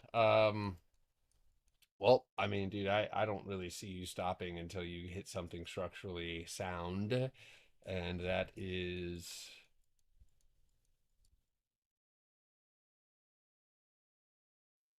Did he say he put it in too far? I think he didn't put it he put the too short. He didn't please God no. Please. Oh my- Please. We got ladies in the chat. I'm sorry. Um Sorry. But that being said, right? You got I would say $93 is your target. There. There's a dude on here risking 20K to make 1K on SPY options. That's like the most common practice as far as teaching is concerned. I swear to Jay God. Dunn. Yeah, Jay Dunn does it. A lot of people do it. It's the dumbest shit. It's not sustainable. I mean, especially if you're not coming from anywhere where, like, I don't have anything to fall back on. You know what I mean? Like, it's just me and what I make and what. So, like, if you're in that situation, even if you're not, right? You want to be able to take these big lump sums that we're able to make, set it aside. Like, if you have $1,000 account and you flip it to 3K, that's money in the bank. Take that shit. Do it again. We know that you don't need a lot, right? And until you build up a nest egg, like if I had $1,000 account and I, set a goal for like 2-3K, I would want to stack up at least 15, 20 bands before I start making big leaps, because why would you when you need to protect the investments that you've made? So I mean, yeah, it's super. I mean, yeah, and again, once you uh build up a nest egg, it'll feel a lot less stressful. I bet you, Junior, you could probably resonate with that. Like once you actually start gaining capital, taking these next moves, like you're like not fearless, but you're able to move with a lot more confidence. Absolutely, but you could also lose a lot of money though too if You you don't know. can Like if you over get blinded leveraging. by yeah Yeah, if you yeah, get because blinded by the money, then yeah. Yep. But I did. I mean, I made like I turned a couple grand into like 30. Like the biggest bag I made last year was on AMD. Yeah. Fuck, I turned those are off of runners, Potter. If I had those 25 contracts, dude, I Yeah. would have made over 100K off that fucking trade, dude. Yeah, that was nuts, man. Yeah, dude. Yeah. Yeah, I mean, and that's one of the things too. I've had people make a lot of money and take breaks. Like I don't hear from them for months, and it's like honestly, that's probably the best. Like, yeah, if your vacation. job, yeah, well, I mean, like what are we making all this money for? Like obviously Family, baby. enjoy Financial it freedom. exactly, Financial freedom.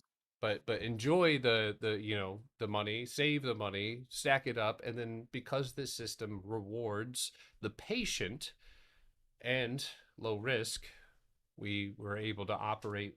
And again, that's how I had to operate. I had to do it because it just trading with capital that I wanted to have in my bank was nerve-wracking. And so it's like, especially when you need it or you're spending too fast, which is a lesson that I learned. Like when I made these big swing trades, I remember making, I'd tell you what this right now, I made about 8 grand on a week-long Sony swing.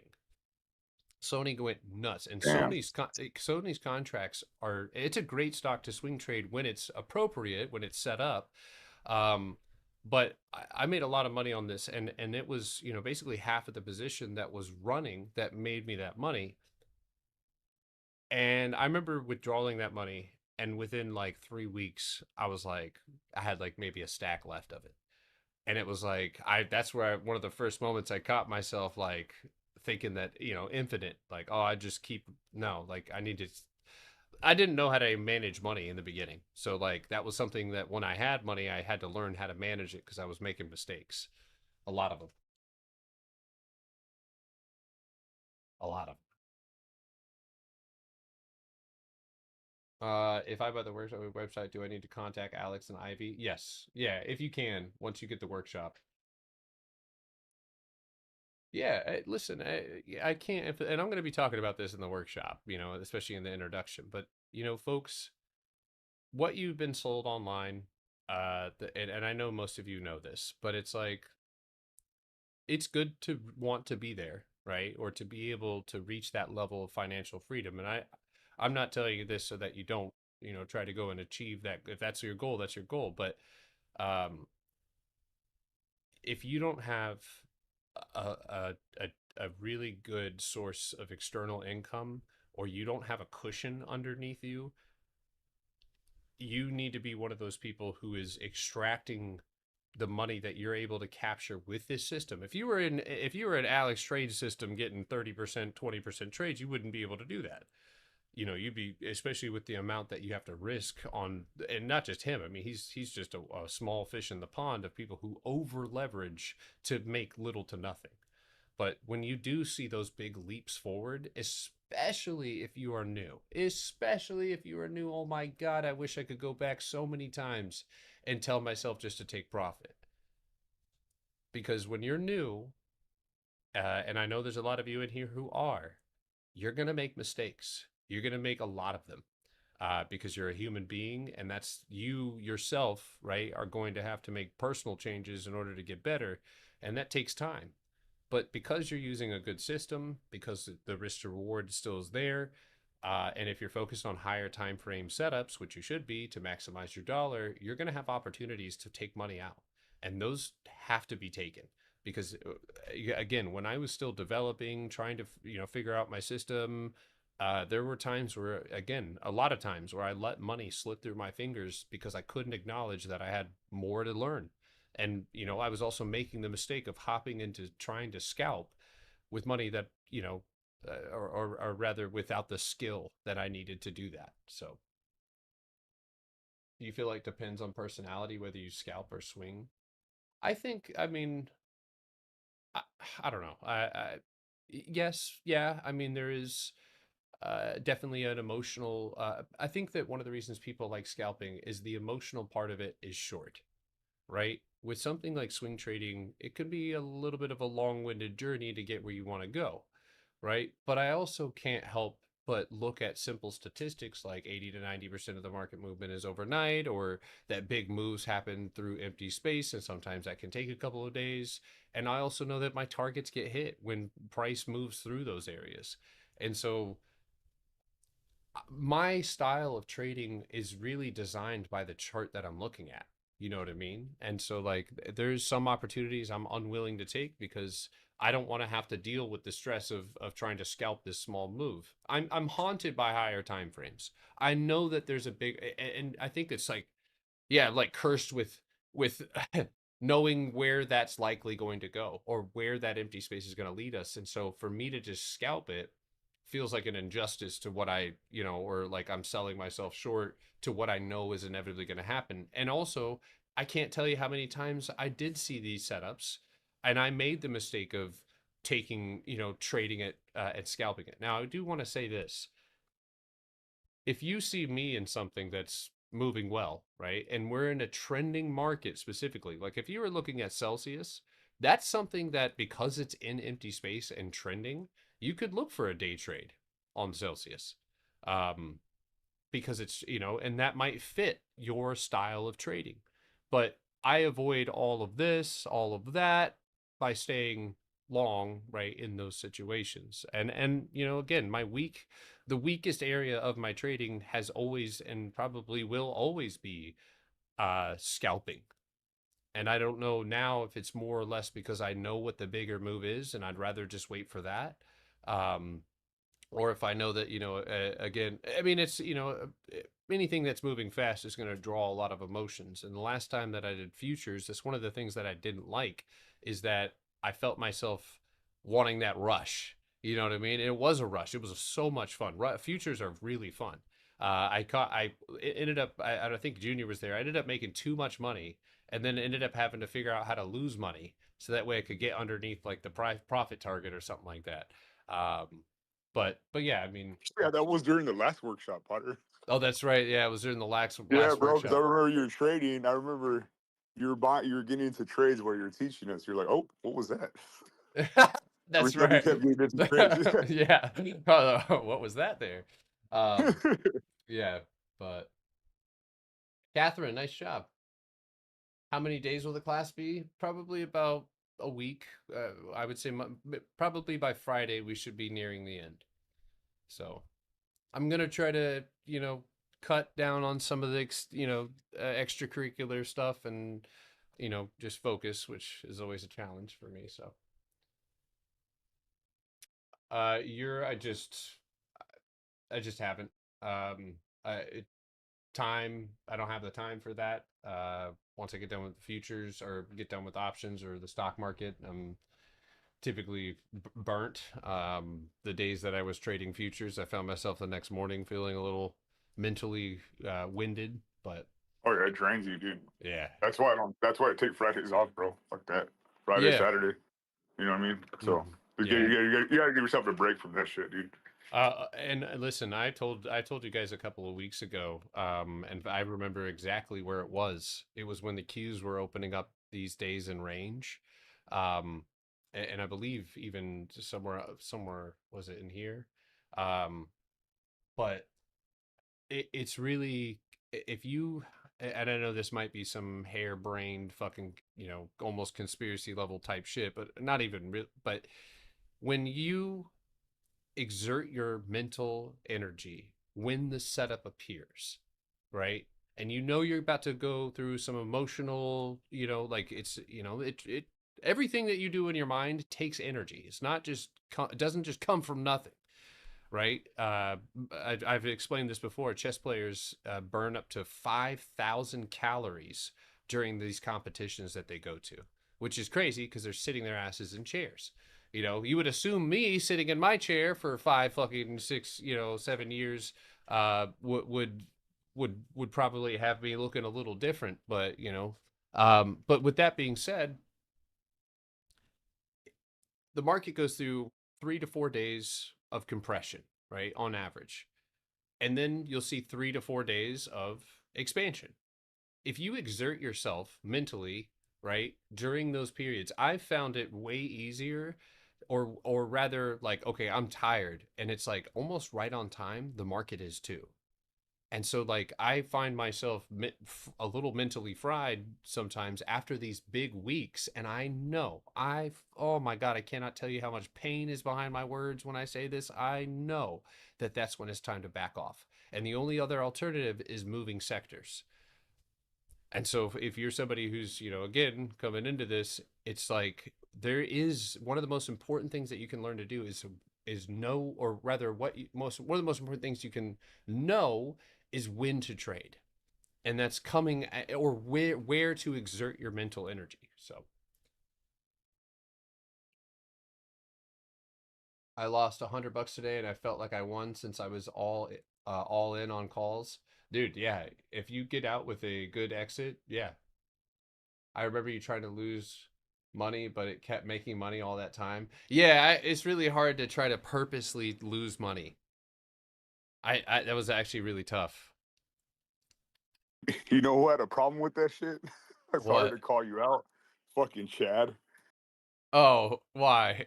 Chad called me, bro. He's like, Junior, I can't fucking lose. I keep winning. I was like, you know, you sound like right now, bro. Yeah, because he couldn't lose money, bro. He's like, what the fuck? He That was was up like, crazy. you remember that That was shit? crazy. Yeah. There he is. I got up like $8,000 in the futures, and I could only be at 4,500. So I was trying to lose, and it just kept going my way. I kept aiding into shit, and it just couldn't. It was, yeah, it was ridiculous. It's the same way you feel when you can't guess right, It was Yeah. that the opposite. It's like fucking Costanza over here, opposite day. But I finally did though. I got it down to 45.55. Yeah, options have been better for me, but I want you to go and just make a bag, bro, and slap that shit. If you can post that shit on your fucking TikTok, bro. Found on all those guys, all yeah. those little creators. I hate that there's so many like and it makes me want to open like just fund my own account because it's like some of these swing trades that I see that Manny Oh my god. like he's like, yeah, I can't catch those. I'm like, dude, well, fuck it. Oh my god, I would catch that. Oh yeah, you got the capital. Yep. Yeah, we've talked me and Manny have talked about it several times. Yeah, Monday is or Sunday is class at 5:30. It's on my website if you want to sign up. It comes with 2 months. Or if you get the yearly, it comes with it. Or if you get the one that has 6 months with it, obviously it comes with 6 months. So, what time frames do you draw the Potter boxes on? You start with the highest time frame. That's where you're first looking for boxes, because those matter the most. You're marking out your levels on the higher time frame, and then what you're really trying to do by moving down is to confirm via lower time frame setups, right? So like on the 24-hour, I can say above today's high at 609.89 that we would be looking most likely up to 616, right, somewhere in this top. And I would confirm that by moving to the 4-hour where, okay, candles close at 609.50. Okay, that makes sense. Okay, candles close at 609.50. Okay, 2 hours, good. And then I go to the hourly. Is the same level apply? Yeah, maybe give or take just like a cent or two, but yes, it's still the same level. So I can confirm higher time frame setups potential by taking these or by looking at these or top-down analysis. I'm able to confirm and then set myself up to potentially take a lower time frame setup. So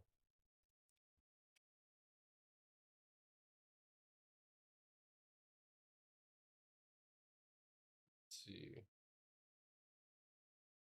Is the class the same as the workshop? There's classes in the workshop. I look like I haven't slept. I haven't, dude. I never sleep. I get like 6 hours, 7 hours of sleep a night on average. I go to bed at like about 1 o'clock, 12 o'clock, and then wake up at like 7. Sometimes I pass out early. Today's not going to be one of those days because I've had 2 espressos. And if I pass out early, I'll wake up at like 5. But I'm enjoying it while I'm on the East Coast because when I go to the West Coast, I'm going to be cooked. Trying to delay this. Mega cook. You're going to have a whole life-changing experience waking up in them hours.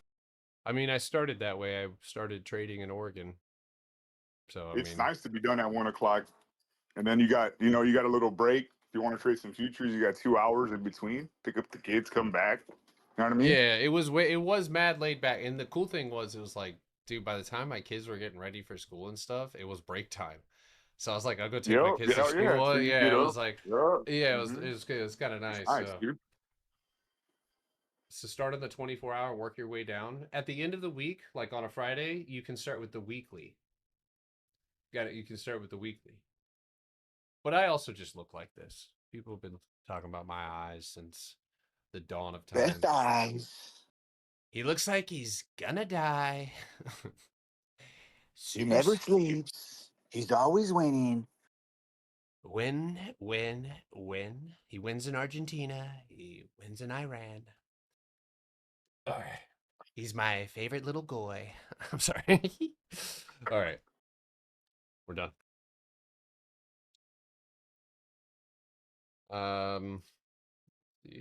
It's 75 degrees out here too, Potter. It's about to be 77 tomorrow. San Diego's probably like what 75 out here in Cali right now. It's 75. It's gonna be 77 tomorrow in Cali. It's 70 right now and overcast. Oh yeah. Yeah, but it's humid already, and the bugs are coming back, and the I gotta go. I gotta go fix my front yard up because this last freeze that we had caught me off guard. Uh, a little bit off because I pulled the plants in on night one, and then I put them back out, and it froze all of my plants in my front yard. So it looks like a house looks like a haunted house right now with all these dead plants. I gotta go out there. Or pull them all out. Yeah. In San Diego, you can go to TJ and eat Chinese food. Hong Kong, look it Oh, up. Have your dude, password. don't do that, dude. No, don't. You trying to trap Don't me? do it. They're trying to trap you, brother. Don't do it, please. Oh, Potter, can you hear me? Yeah, I can hear you. What's up, man? Oh, So sorry, man. I just signed up for the yearly membership. I'm just curious. So does that comes with the what's the thing workshop. that you're gonna The workshop. does it Yes, sir. come with it? Yes, yes, yeah, So yeah, you yeah. would attend Absolutely.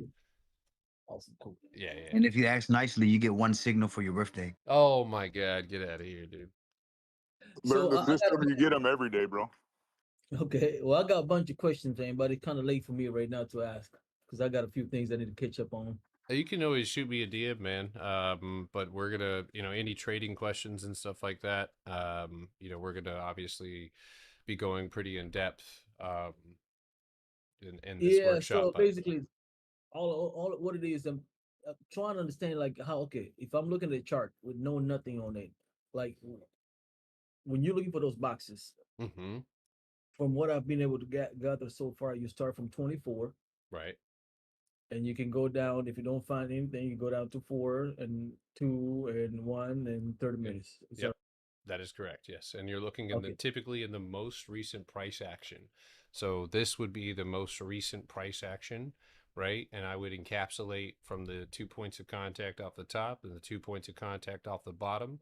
And that's where you find that 50% mark, right? And I would do the same thing under here with those two wick and body points of contact as well, where price is, as you can tell, holding us up. So, okay, yeah, and right, typically, right, and when I say most recent price action, that would also mean above. So price that has not been moved through. So we could also say this is a range, right? And price has been trying to get there, but has failed on every occasion. And through that, right, we're able to kind of create the trade plan. So okay. So you see the overlapping you said, of those boxes. yeah, they are overlapping. Yes. Okay, so if you break it down to a lower time frame, for example, if you go to 2 or 1, Mhm. you get a bigger picture, right? So now, which one has precedence in terms of That's a good the question. move? So on a lower time frame, things will likely and often have to be adjusted for that time frame. So like in order for me to get that 2 hour candle break or that 4 hour candle break through the box, if I'm watching it on the hourly, I would need a 599.38 break.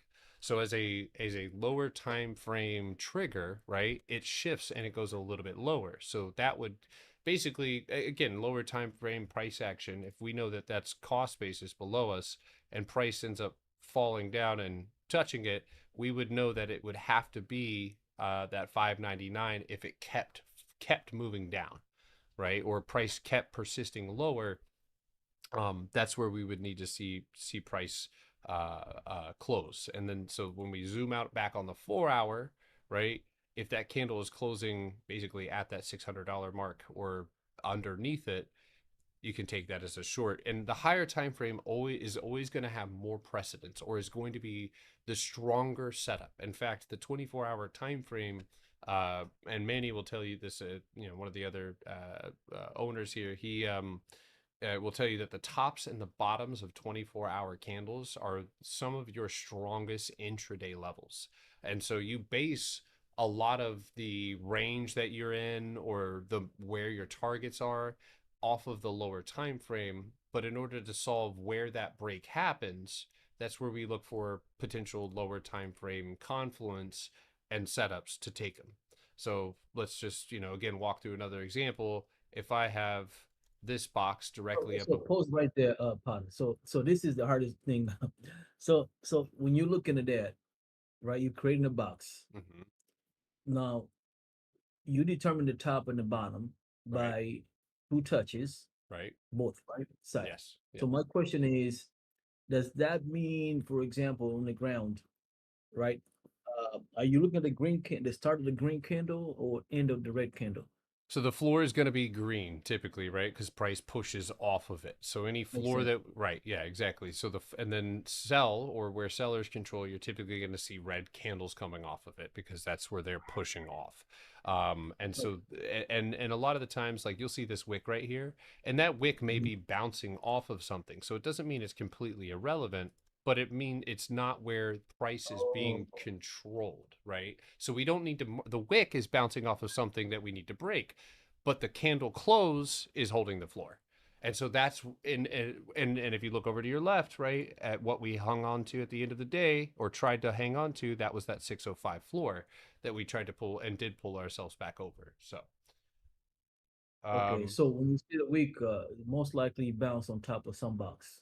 right. Yes. Or, Yeah. or, Or yeah, it could be a floor, or it could be the top of a box to your left. Yes, that's typically where you'll see price, and that's where when people take continuation trades. If I know that there's a box directly in front of me, I typically will wait because I know that we're more than likely, even if it's temporary, or quick, will bounce off of it. So okay. All right. So more questions, but we can finish up next week because I kind of want to get a. I got a picture, but I need to draw myself those boxes and maybe yeah, ask you to look at them and see what I'm doing of course. right or wrong. And you'll have a lot of opportunities in class and afterwards to do that. So, but I like your Fantastic. energy, man. I like it a lot. No, no. This is I was contemplating to sign up. But I was like, man, this guy makes a lot of sense. Well, Wait. I say that, man, because it's people who you just joined, and sometimes, and this is not an insult to anybody in here at all, because I get being nervous and stuff like that, but you're willing to ask questions right off the bat, Oh, and that uh, just shows me that you're hungry, and dude, I can tell you right now that Neil Jr., chat, like these people came in and maybe Bro, they I didn't waited. say a fucking word, bro. I was You gonna know what, say, dude? It's funny that you say that. I'm gonna keep it 100 with you. Whoever just signed up, I didn't talk for like 6 months, bro. Now I don't shut the f up. yeah, I was just gonna say, chat or Junior took a little bit more time to open his mic. When he did, I was like, oh shit, who's this guy? Like, goddamn. But so definitely with me, that shouldn't be a problem, man. cool, cool. And Yeah, the very more cool. people, we want more people to talk in here. The more people that talk and Oh, open up their mics and ask questions, closed mouths don't get fed. So, but Yeah, oh bro. yeah. Just ask Hey, Connor, I questions, just man. want to say Everybody. that next week's a work week for me, and I'll try to be there as much as possible. okay, But I may miss some classes because of work. So okay. just so you know, I'm not showing up. I just sometimes I can't, but Well, I'll do the best I can. yeah, Sunday will be probably the day that I might call on you if you're available to say a few words, or Yeah. answer a few What time do you questions. start on Sunday? Because I actually do work all day Sunday, but I can make some time to do Five that. 5:30 p.m. Eastern time. So Okay, so 3:30. Okay, I'll make sure and do that. I'll either go to my parents later or earlier. okay, man. Thank you, dude. So, I appreciate So all it. right. Potter, Yeah, we'll see you then. All right, man. Have a good weekend, guys. Yeah, I you gotta take too. off. so Potter, one more thing. One Okay. more question. What's TG. up? What's up, Banks? I might have to change my name because um but that's relevant for right now. Okay, so me, I trade shares a lot. Hmm. And the reason why I don't do options is because when I started trading, I went straight to options and I got Oof. hooked up. Yep. And then that was a while back. And then after that, since then, I was like, you know what? I can literally control the shares uh, way better than options. And I don't like the headache of like, okay, then I have to do a cost Expiration. average, Yep. worry about expiration, the theta, and all that stuff. But with shares, it's much easier because I'm like, okay, if I want to get 200 shares, then I can just go ahead and start by 50, Yeah. and then I can get up. I can basically, long story short, I can control that much better. So with this strategy or your strategy, I think it kind of would help me out a lot in terms of even those small movements. Right. Like I was just gonna say, man, I'll be using this strategy for the rest of my life especially for investing purposes. And it's not always just those big fast moves that I'm looking at. It is extended long moves that I'll be seeing on the chart. You know, obviously, I'm sure if you've been watching me for a while, you've heard me talk about ELF. And there's a great deal of other ones that, you know, I also look at, Yeah, but I like, see that empty spot over right. there. And that's what I highlight. And I will say this, man, the most laid back form of trading, or investing, and even something that new people can do to start exercising their ability to navigate this strategy, is doing just that. I was doing both, bro. So the guy that just started too, I was doing his strategy works for both, bro. Yeah. I made a really big bag off of Elf with Potter. Yeah. Last time we took it, and I bought like 200 shares, and I out of that 200, I made like $6 grand. Yeah, it's good Yeah. stuff. So it does work, dude. So yeah, Yeah. just learn it, man. Awesome, man. I appreciate it. Thanks a lot for your time, yo. Dude, anytime, Yeah, man. man. Yeah, pleasure to meet you. Glad to have you in here, man. Yeah, I'll be asking a lot of questions. That's one thing about me that you can Good, share man. Dude, yeah. it's mutual. It's a symbiotic relationship. You ask questions, and other people get answers. You know, that they We'll may help you not out, have bro. even known. But yeah, you'll get the help you need for sure, man. You're in a So, good community, man. Like there's a lot of people here that'll just reach out to them, and that's what I did in the beginning, and guys were helping me. I'd go to the study room, like they do study rooms. You'll see, bro. They'll post it that way, and they have little groups on Sundays for all the new people that want to learn it. And there's like OGs that go in there. I go in there sometimes just to help the new guys, just to like answer questions, because Potter can't. He's busy, man. You know what I mean? So we go in there to help out too. Usually Sundays, and sometimes in the evening time, we'll hop in there just to teach all the new guys. yeah, man. And Potter has 2 birthdays. There's one coming up next week, Oh my and he gives God. us signals on his birthdays. Get All this he guy asks for is that we wish him and we sing for him a happy Oh birthday. no, So get this guy out of dude. Tuesday, Dude, Tuesday remind the first thing. Birthday dude. to you. Yo, listen. Is it your He's birthday the again, bro? no, it's not. Listen, this is the kind of guy who, when you go to like a Mexican restaurant, he'll whisper to the people who'd be like, "It's his birthday today," and yeah, and you'll have a whole. I've had my friends do. I had like 4 birthdays one year, and they put the big sombrero on you, and set your cake on fire. It's awesome. He did the cucaracha or what? Yeah. That's hilarious. Let's see. Do I have a business email? I have a platform partnership proposal. Sure. Yeah, it's Potter Stocks. Potter Stocks with a Z instead of an S at the end at gmail.com. I haven't heard from the other Potter Stocks in a long time. You guys remember him? There's a dude on TikTok. His last name was actually Potter, and he had like nothing to do with the character or anything like that. But like, he had a established like X profile, and I ended up like, obviously my page started growing, and so he started catching a lot of the like runoff from that, people finding him and be like, is this the real Potter Stocks? And it was actually not a negative thing at all, because like I ended up talking to him. I was like, dude, I just wanted you to know I didn't even know you existed. I'm sure you didn't know I existed either. And he was cool about it. And silently, this dude started learning my strategy, and then started posting plays and stuff like that using it. It was pretty cool. It's like the other alternative version of me is also using my strategy. So It's my primo. it's my primo, my amigo. All right, Papa. You guys all have right, a good weekend. I'll see you Sunday. That's awesome. See you Sunday, dude. All right, multiversal Potters. Yep, that's it. All right, guys. Check gains.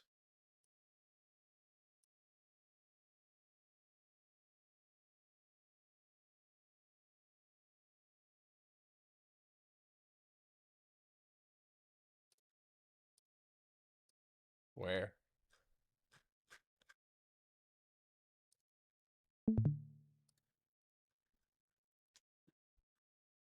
Man, that's fire.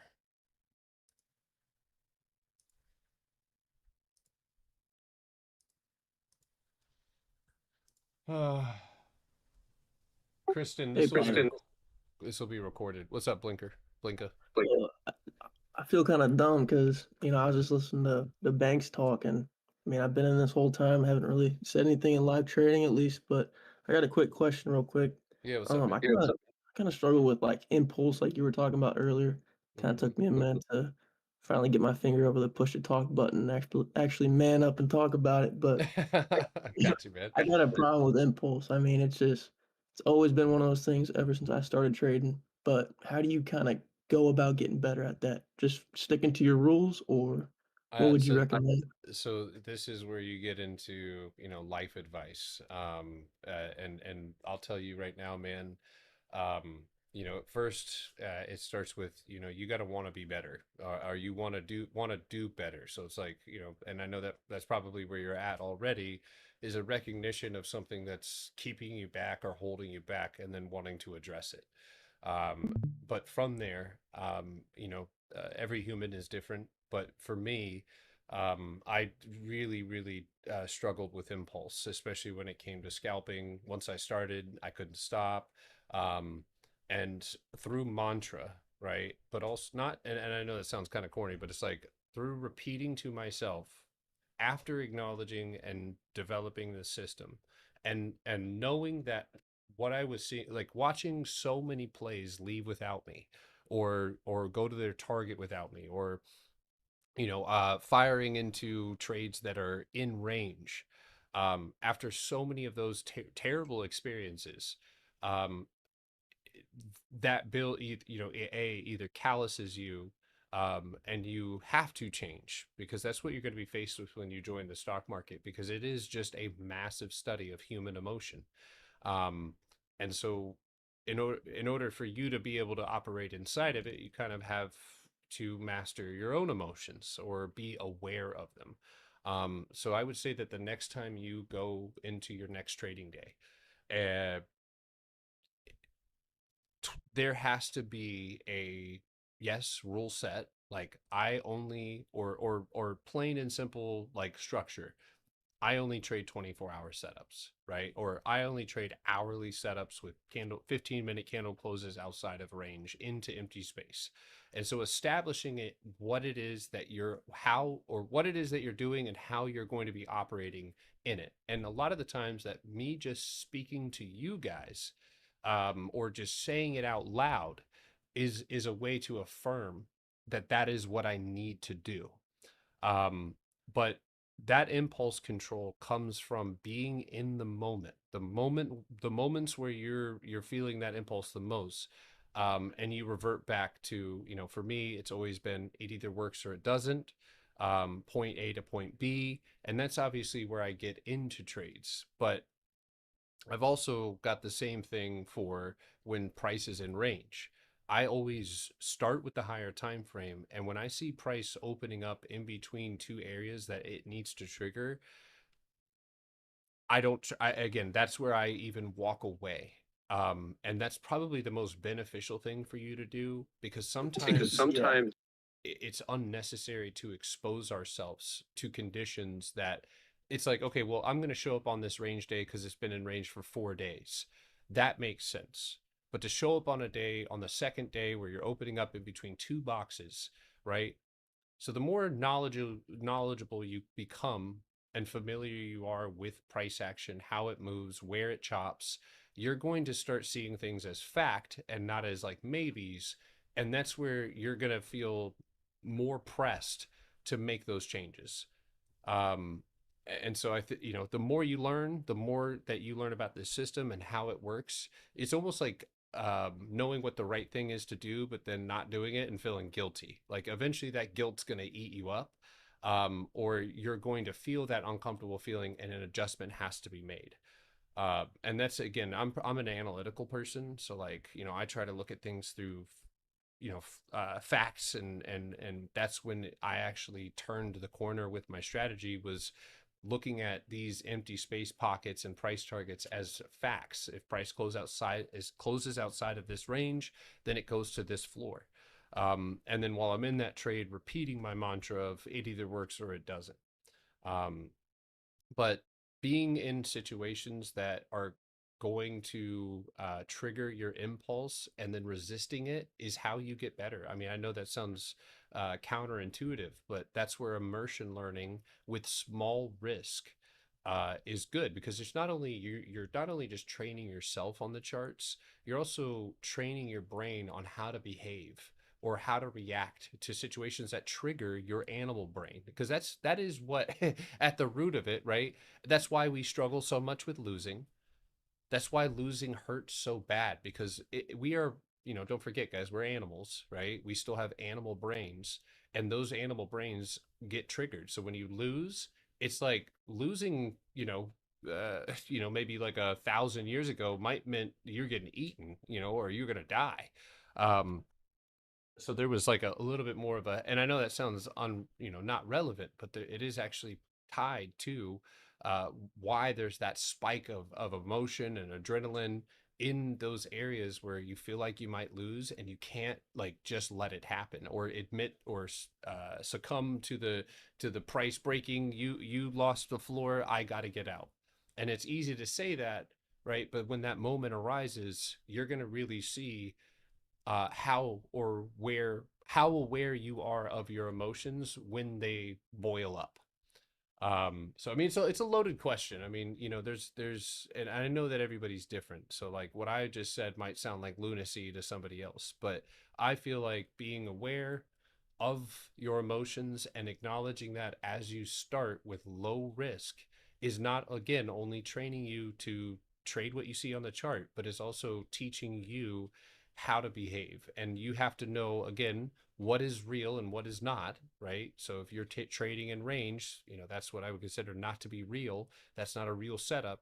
But trading where the setups make the most sense allows you to lean on fact, right, and not on fear.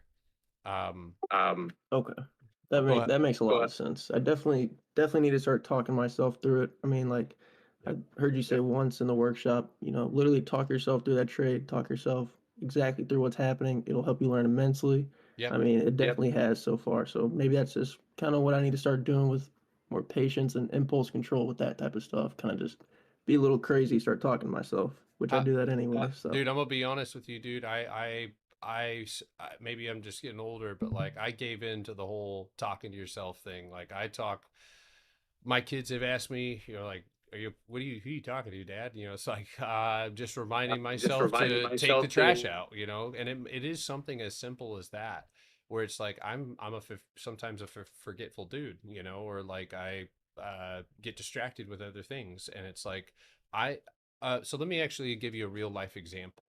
When I cook, it's like that chef on fucking Sesame Street or whatever. Oh, thank you for the gifts, guys.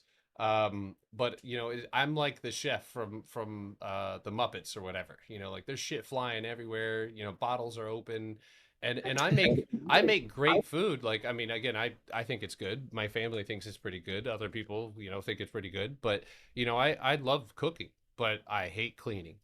And I hate cleaning the aftermath, especially of my own cooking. Like it's like, please, somebody else just take care of this. Yeah, I wish I could throw money at that. But here's what I do.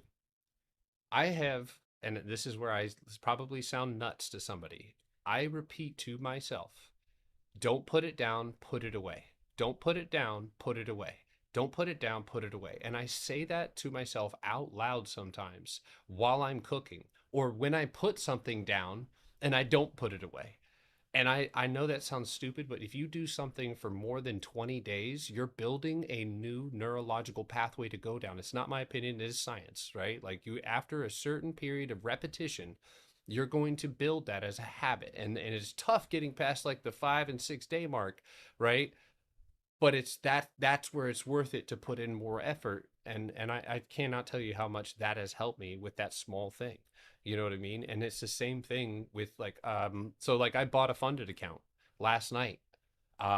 and I was looking at NQ, and I, again, was trying to decide whether I wanted to go to sleep or call it a night, call it a night or trade this. And I told myself, okay, dude, you're literally sitting under cost basis and under the top. And I'm just going to let you know, to be real, I had that. The temptation is there, right? You can see all sorts of things when you start drawing, right?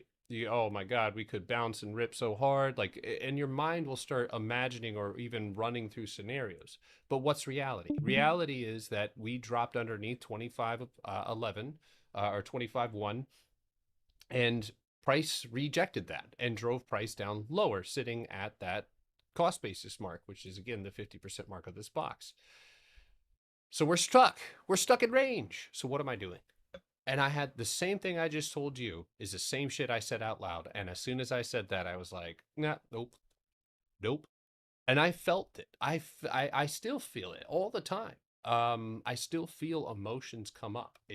But it is now through repetition that I know how to respond. Everything that I teach you guys about like what is above and what is below, that's a response to being fearful. So what is fear? Fear is the unknown, what we are unaware of, right? That is where typically most fear, we don't know the outcome. And so that's where a lot of fear is derived. So I counter that fear with what is above and what is below. So what are we trying to break, or what would we be able to pull back and fall? I want to lean on something factual or that's in front of me as fact rather than what I feel emotionally. And I try to do that and translate that to you guys by asking you or asking folks, how did we fall? Right? What is underneath us? How do we want to fall? And actually, this year, the last 2 years, I feel like I've flipped a lot of people's brains from looking at those big red candles on the 5-minute as good things. Because if you're still well above where you need to be and price is pulling back rapidly to a major 24-hour support, you're not breaking that. You listen, this is a goal. I probably don't repeat this enough. You aren't breaking 24-hour levels without catalyst. You are not breaking 24-hour levels without news, without some sort of sector-wide announcement, without some sort of data, right? And the biggest moves, again, coming out of consolidation, you go look at earnings, right? Earnings will rip right through whatever's in front of it. We looked at, there's been a couple of different, I think we just had one last night. Or don't think, we did have one last night. A catalyst is just something that listen, a catalyst is like a big neon for sale sign that you wake up and serves as like a business, right? You have something that's gone viral, right? It's like going viral. That is a catalyst is driving volume, because there is a vast majority of individuals, folks, I mean millions of people who are doing what you're doing. And their strategy, right, is to chase what is already ripping because it feels more surefire, right? Because it's already going up, because they don't have anything else to lean on. And with this system, right, we do. We have something to lean on, and we have the ability to spot these setups. And another thing that I'll be emphasizing too is like, for new people, there's I get a lot of requests, right? And sometimes, people give me a request on something that makes no sense, right? And they'll still take it, but it's like, they'll come back and they'll be like, yo, that was trash. You know what I mean? Or like, it didn't move. You were right about the volume. And it's like, well, did it even have a good setup to begin with? And it's funny because a lot of people will join this group, not a ton, but like, there's a percentage of people who will join the group, and they're not trading Potter boxes at all. They're not trading empty space whatsoever. There's some alternative, theory, or they like the stock, or they're invested in this company, but like, this is a system where we're taking advantage of empty space and then moving on, and walking away. So. Okay, I appreciate it. Again, I mean, I know that's a long-winded answer. No, you're all good, dude. I'll listen to you like a pastor all day. It doesn't bother me. But no, it's like I said earlier, I mean, it's my first time kind of talking in live trading, but now, like Bank said earlier, I probably won't shut up. But Good. that's probably a good thing because I'm gonna start talking to myself more. Just Okay. just talking every day. All right. Lay off the blinker though. Okay. No, I'm just kidding. No, I'm saying that. I was just No, no, joking. no. Oh, no, I'm being serious though. I was watching the workshop like right when I started it, and you're like, man, I heard like the little clip. Someone asked you like, hey, do you still smoke or something? And you were like, no, not for learning. You got to dial in. Ever since Yep. then, I've been sober. I like it, dude. That takes a lot of more discipline than you're gonna get credit for. So congrats on that, because the ability to just say no and lock in, dude. I like your chances. That's fire. I Yeah. appreciate it. I'm I was excited about to for say you. the only reason why I made my name this is just so you could hopefully remember me from YouTube like last Yeah. month. I will remember you for sure. I love you, big blue eyes. Okay. That's awesome. Thank you. Yeah, I wasn't looking at the chat. I'm sorry, what I miss? I love how simply you explain it. People overcomplicate this stuff, but simple is the way. Simple is the way.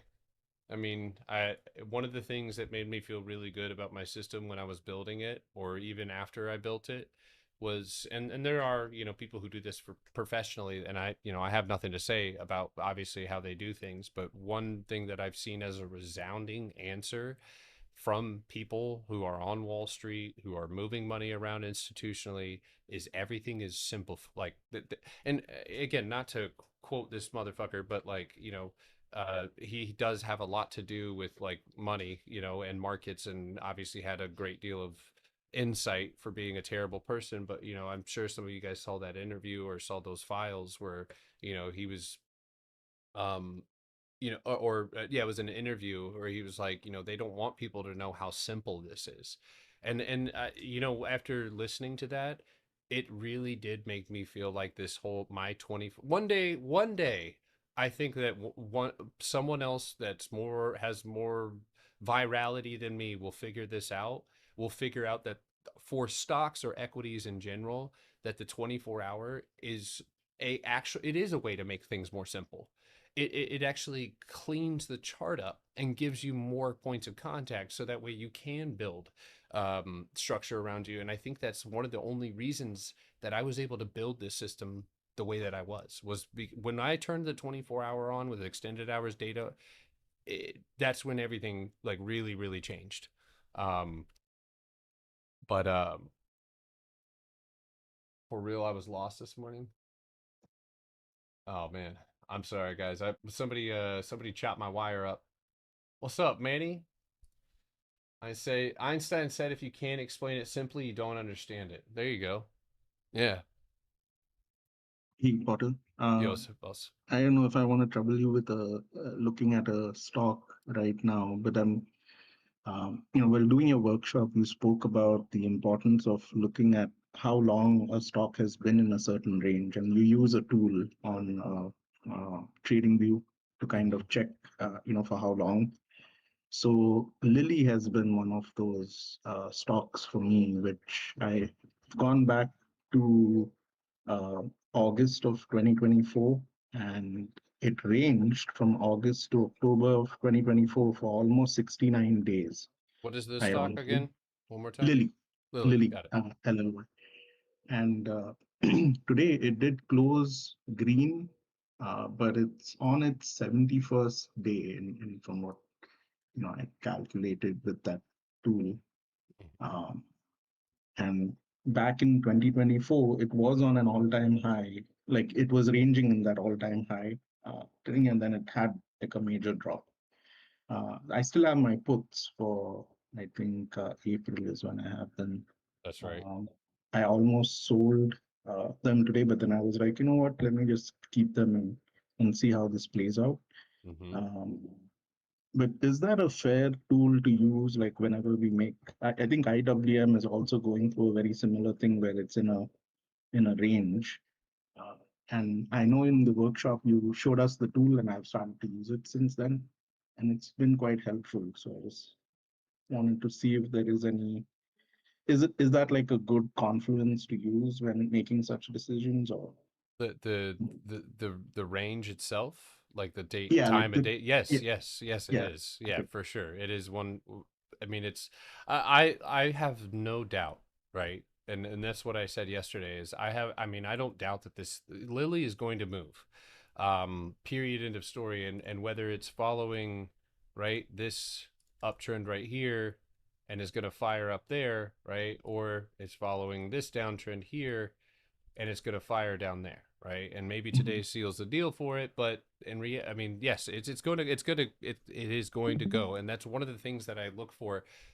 Period, end of story, because contraction leads to expansion, and sometimes I'm wrong about when that expansion happens, or sometimes there's a level underneath me that stops me out because it doesn't want to continue moving past it. But that is always going to be a precursor to movement. So yeah, for sure. Okay, thanks. Yeah, I was quite happy actually that it turned green today because kind of my theory is that you're sucking in buyers, and so makes the fall even more nicer, I guess. And so yeah, let's see. I mean, I'm still in it, so yeah. Okay. Well, yeah, I'm going to actually set an alert on this one, because if you do get in a position where this does start popping, right, you could, I'm sure, with maybe, I don't know, Lily's kind of expensive, but you might be able to hedge yourself and get out of that downside trade. So yeah.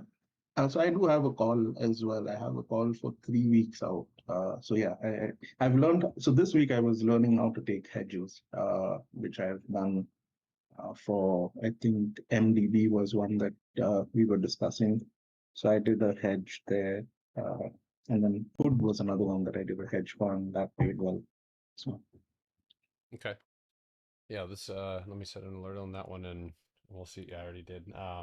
But yeah, I mean, that is, well, I would assume that within the next 2 weeks we'll be looking at a new price on Lily. So I used the Potter box on silver earlier, a real game changer. Yes. Talk me out of SOXL.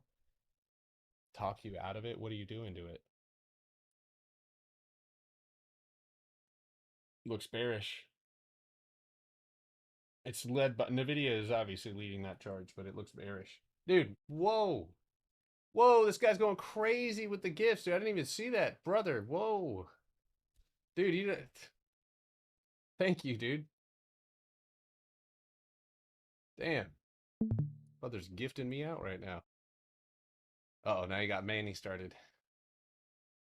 I'm about too early on SOXL.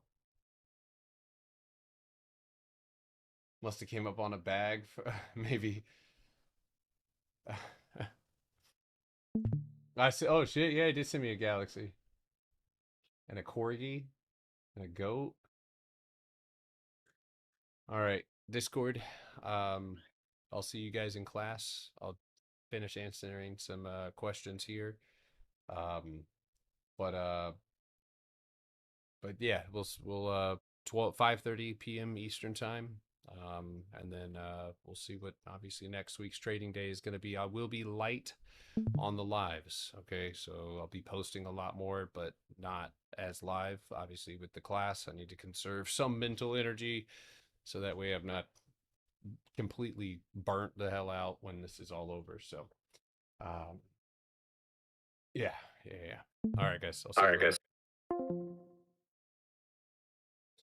All right, what's up, TikTok? If you guys have questions, YouTube, if you have questions, go ahead and ask them now. What's my strategy? My strategy is finding areas of consolidation.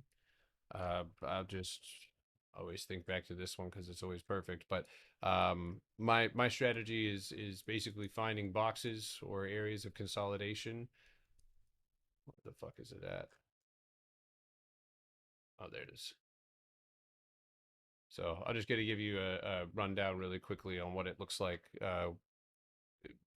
for my strategy, and this is both up and down. So how do I learn from zero? You can take the workshop, or you can go to my YouTube channel.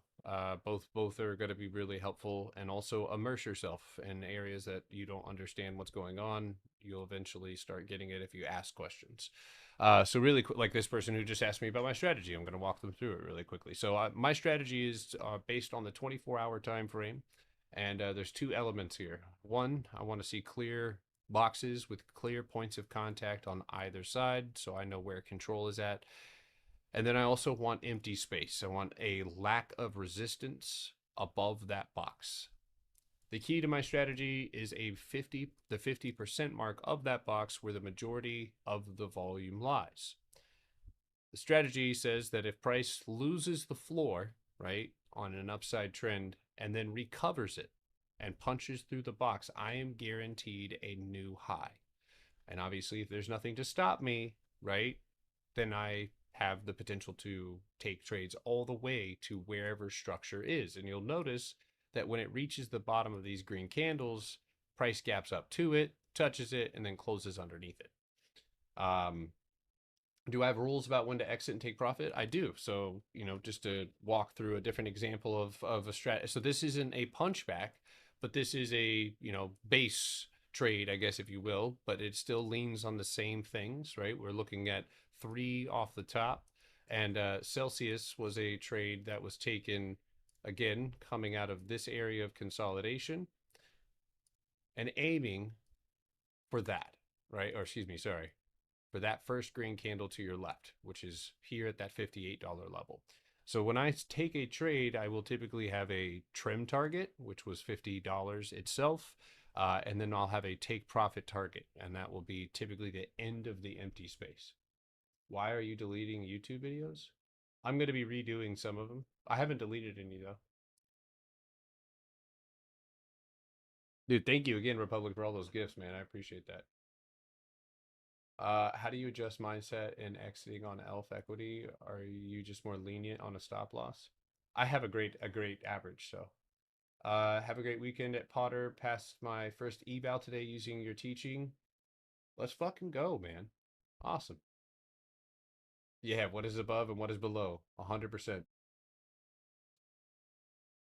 I am getting rid of some of the videos and redoing them. So. Yep, you can sign up for the class on Wednesday. So thank you for this week, Chef. Best boss. Thank you, Alex. I appreciate you, brother.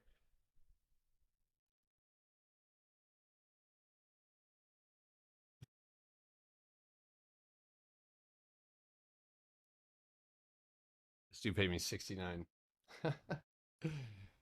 Does AMD have the same setup?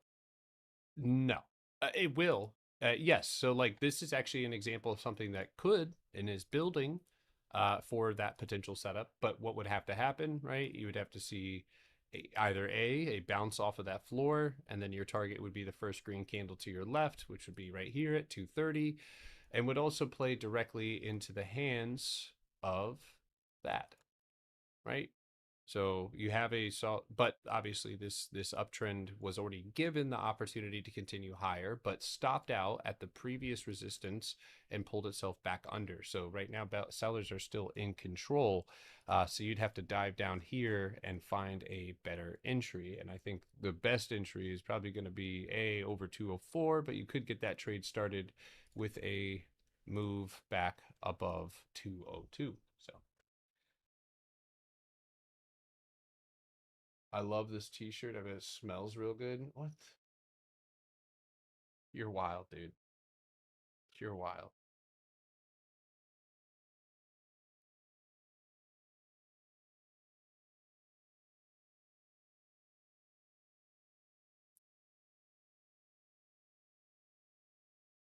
If anybody wants to recover their losses, then mag me and Telegram. What the fuck are you talking about, dude?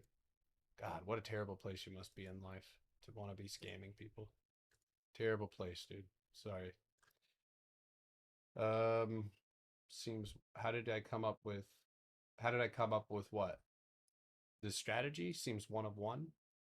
So the starting place for this strategy was a refusal of everything that was being taught. And I mean the books, everything. I wanted to see like what it would be like to basically just look at the market as it is and to use simple things like horizontal lines, parallel channels. And when I turned the 24-hour on, well, let me backtrack a little bit. You know, I got scammed. I bought a course from Aristotle Investments, and this individual ended up leaving his mic on. I posted a video on this, but he left his mic on one of the first times that he ever live traded in his Discord. And when he was live, he basically admitted that, or was revealing to his friend that price, or the workshop that he, or not workshop, excuse me, but the course that he had created was copied and pasted from Investopedia, and that he had made over $250,000 on it, and that he could literally use a fraction of that to trade and use that for advertising. He said all of this. And so I looked at it as like, I mean, I was fucking mad. And I mean, I still to this day hold, a great deal of resentment towards these people because of what they do to people who are just trying to learn. They are the gatekeepers. And that sent me on to my own, basically, as I looked across the internet at most, if not all of the creators that were on here, every single one of them was just doing the same shit. It was no, I had already paid like months ago, so I just let it go. No, I mean, I dead ass basically just was like, everybody is doing the same thing. It's all Lambos, it's all like get quick fast or get rich fast, but obviously there's a way for people to make money in this market, but it's not through what they're teaching. Raider Trader is bad, bro. Listen, Raider Trader, I can stand on business with Raider Trader, dude, because he fucking wanted to start scamming with me. That's it. He wanted to start scamming. Like he approached me and said, basically, I'm selling, this information. I just found it online. And I was, and dude, I mean, every indicator that comes up, he was like, this crazy indicator you have to know about. And he was like, dude, you should make videos with me, and we could like put our shit together and like, make a lot of money off of it. And I was like, dude, I'm not making any money off of anything until like I know that what I'm doing works, or like I am able to create like independent traders. Listen, it sucks to be in this space. It sucks to honestly know, like, these people do gatekeep people from, and I'm not the only one who has a method that works, but it's like a lot of these trade phantoms, God, I cannot there's the Pete Trades or some shit like that, Starboy. I mean, dude, there was so many people who tried to like hit me up to not teach people, not they were just trying to make money off of people. And that to me was like, well, if I'm going to make money off of, anything, it's going to be off of something that fucking works. And obviously, that didn't come into mind until, I started developing something. So,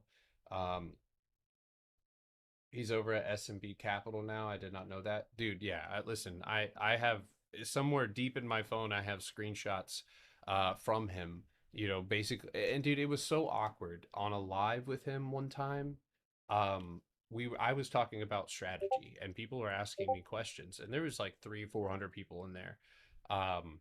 And it was super awkward because he's like, dude, he's like, have you ever thought about like us? Like, and there was another dude there with us. He's like, dude, do you imagine if like you just made more content? He's telling me this, on live. He was like, dude, if you made more content on these indicators, people love that. And he's like, it would be, if we all three made videos on indicators, he's like, we could generate a lot of capital off of that. And there's people in there watching us. And I'm like, dude, no. Like, I'm not, and I listen, I have emails right now from people, prop firms, crypto shit, and they're all like trying to get me to promote. I mean, again, I've been a big creator on here for a while. I had 180,000 followers, and then I had I had 200,000 followers, then I had 180,000 followers, then I had 90,000 followers, and I obviously lost all those profiles, but never, that's never, again, my intention with what I'm doing is not to just generate something no matter what the outcome is for the person who is buying it. But the majority of the people that I've met in this space, dude, it's exhausting to be around them because like they're just trying to constantly squirm for a new way to squeeze more profits out of the people who are following them. And like that to me is whack.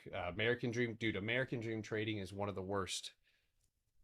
You know, again, if I didn't have independent traders, if I didn't do what I said I was going to do, then I would have no room to talk on or talk about any of this shit. But I didn't make the workshop until people were actually making money off of the system. And then, you know, they wanted to have me put it all together. And so I did. But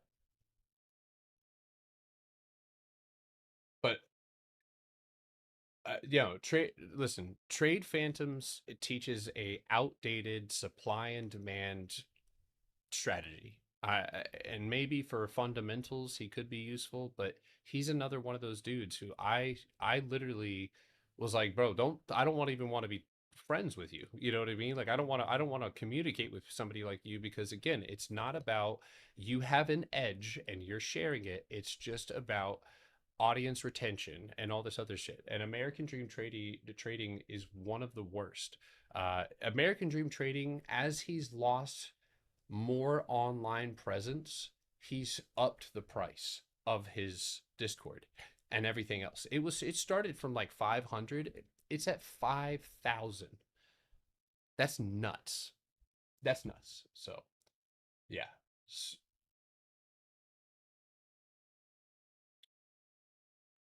Alex owns me. Nah, Timmy, I don't think that's how that works. I literally spend minimal effort on him and he gives me the most back. It's actually awesome. Have I ever been in the FinTwit spaces? Yeah, I have been in the FinTwit spaces years ago. Somebody invited me on to their space and it ended up me calling out banana stocks, which was another full of shit trader and yeah, I hate interacting with people. I mean, what do I expect? And I've had this conversation with myself. What do I expect? I'm in the stock market where money is the most important thing.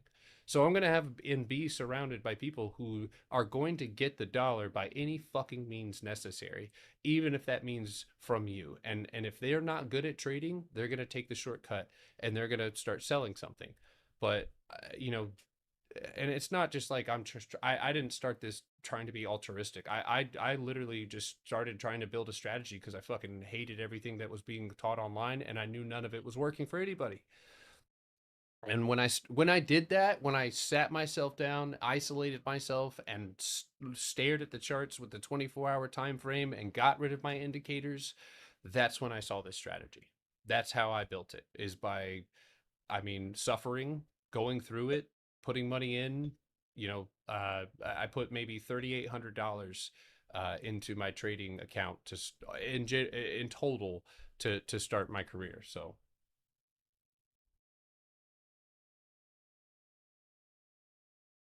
Well, dude, I'm glad I found your video about Rusty. That's how I found you and Potterbox Rocks. Hell yeah. Yeah. Again, you know, what do I expect? And I hate that it bothers me because I guess I know what works now. You know what I mean? And there's so many things that don't. And it's like, you know, I didn't feel good about, you know, charging people for anything until I knew that I could actually help somebody. And now that I have years and a lot of students who have made it to the other side, it's like, you know, I haven't really switched gears. You know, the same thing is still true. So the DLC, yeah, you do. You need the data package. So 15 years isolation, I taught myself, but in penny stocks, there you go. Can I look at Hood? Yeah, American Dream Trading was so listen, it's so funny because people I'll explain this while I look at this, but people, when there's two responses that you get from scammers, and when you first start calling people out, you're going to get people who rush to you and they are going to seek safety under the umbrella of whatever you just did. So like if I'm calling people out, they'll try to support me. And American Dream Trading was one of those people. And then I found out that he was selling a course on covered calls straight from YouTube, straight from somebody else's work for like $500. And I'm like, why are you're selling all of these different strategies? You don't have one thing that you're looking for that's clear. It's just covered calls. And he will take somebody's last dollar. It does not matter to him. And I can't fucking stand that guy. Voss is the same shit. Voss, all of them. I mean, again, what is your edge? And if you ask some of them, they'll block you, which is whack. So real quick, on Hood, we did pull back in a manner that could allow for price to move back up, but I'm fairly certain that because we closed, or if we lose, well, yeah, if we lose 74.61, you'll be returning back down to earth. But one of the things that's beneficial about how we fell is that we did it with empty space. So on Monday, you're going to be looking at Hood trying to get back above 76.86, and that could be your, or would be your signal to try to get it up into the 78.50s, and then obviously punch through that range. So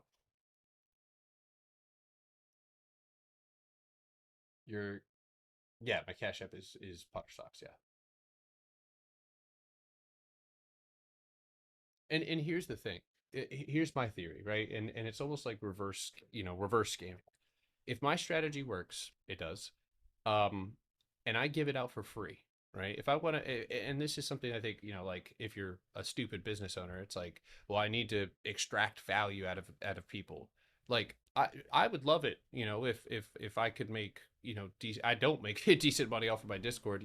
I basically make enough to pay my assistants and pay for the subscriptions that the Discord uses. Again, my assistants cost about, $4,000 a month. So the Discord funds that. But with that being said, it would be great, right? If that was the case, and I'm sure one day it will be, but the reality is if I help people make money for free, inevitably they're going to want to join my group. And that's fine, right? Because they've already extracted value out of me. So there's some mutual exchange of value that happens before I try to go after yours. And that's why I urge people, watch me first, get to know my strategy, maybe even trade with us. And I know there's a lot of you watching right now that have made money without paying me a dime.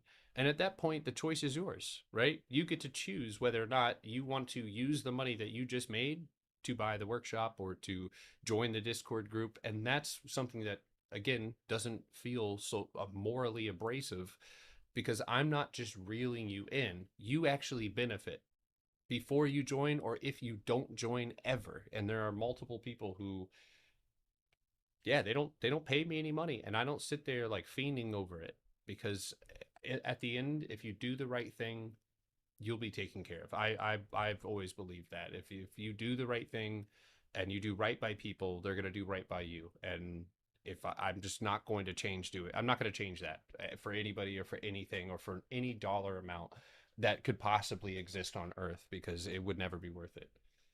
I just don't, again, I don't think that people who are looking at this get rich off of whatever means necessary are looking at how they're going to feel about their life when they have fucking grandkids or they're older. It's like, dude, you're going to have to live with all of those choices that you made, and it is going to hit you one day that you're the only way that you created value, or you didn't even create value, you just took other people's. And that to me is like, I couldn't live with that. And I definitely, you don't think my kids would grow up and be like, yo, dad's whack, bro. Dad's a fucking scammer. Like that shit, that's not going to be me. If anything, my kids are going to be able to use this strategy to make investments, regardless if I'm here or not. So I've never heard of Tay Sweat or Justin Caron. So yeah, I've never heard of those dudes. Been following you for a few months now. You're the only one dude that's real out here. Mad respect for you. Thank you, Twig. I appreciate that, man. I mean, even me jumping on social media, just was sharing my ideas on TradingView with other people for free. And people were like, dude, we want to trade with you, or we want to watch how you dissect these things. So I didn't start a group before I started. Like I was the number one on TradingView used to have a ranking system where you would do analysis and you would set like a entry and exit. Yes, I've talked to Thomas before. I've talked to Thomas because Thomas and me had a disagreement about strategies that can potentially lose value by sharing them. But I am trading off of what is already existing off of market structure, and I'm not day trading, and I'm not scalping as a primary function. I am swing trading, and that doesn't really, my strategy doesn't lose alpha because of that. So me and him had a talk about it. So, oh, beautiful. Thomas, I think, you know, and I'm sure he has his own opinions of me. But you know, Thomas is, you know, born of a rich dad which is not a problem, but in a environment where he has learned everything that he's ever learned is within the confines of what his dad says is true or not. But you could argue that there are thousands and thousands of professionals that would likely argue with him, right, about their strategy or about what works for them, or you know, their alpha decline, whatever. You know, there would be. Do me and Alex Trades have beef? I don't know. He's a little. It's a little, yeah, a little bit of delusion, I guess, if you could say. But many thanks, Potter. I fought the strategy for a while. Too good to be true. I get that sometimes, man. And now 2 weeks of profit. That shit feels good. See, that's that right there, dude. That's nourishment for the soul. That's nourishment for the soul right there. This is being recorded, actually. It's on YouTube. You can watch the whole live back on YouTube. No, Alex Trades is a scammer, and I really didn't have like he was just another scammer out there that I saw. But Alex also has I do judge. Like I judge people in certain cases. In some cases I don't, but in certain cases I do. And I watched him when his daughter came in the room. I watched him basically yell at her, and like, dude, the way that he spoke to her was like, I'm sorry, I'm as a father, I can't, and trust me, sometimes my kids piss me off, but I'm not gonna, you know, talk to them some kind of way because they come into my office because they want to see me. And his daughter came into his office and he fucking screamed at her. And I look at that and I say, well, if you're willing to do that on camera, and this is true for everybody, again, I judge. If this is true on camera, I cannot imagine what that little girl has to go through with the cameras off. And if I have any beef, fuck a scammer, right? I could forget about a beef with a scammer any day. But if you're a shit pissed dad, if you're a deadbeat father, or you just are a shit dad, like, I have zero respect for you. I have no respect for those type of people. Fred, fuck.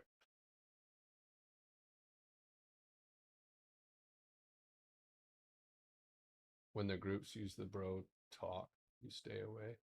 When the groups use the bro talk, what does that mean?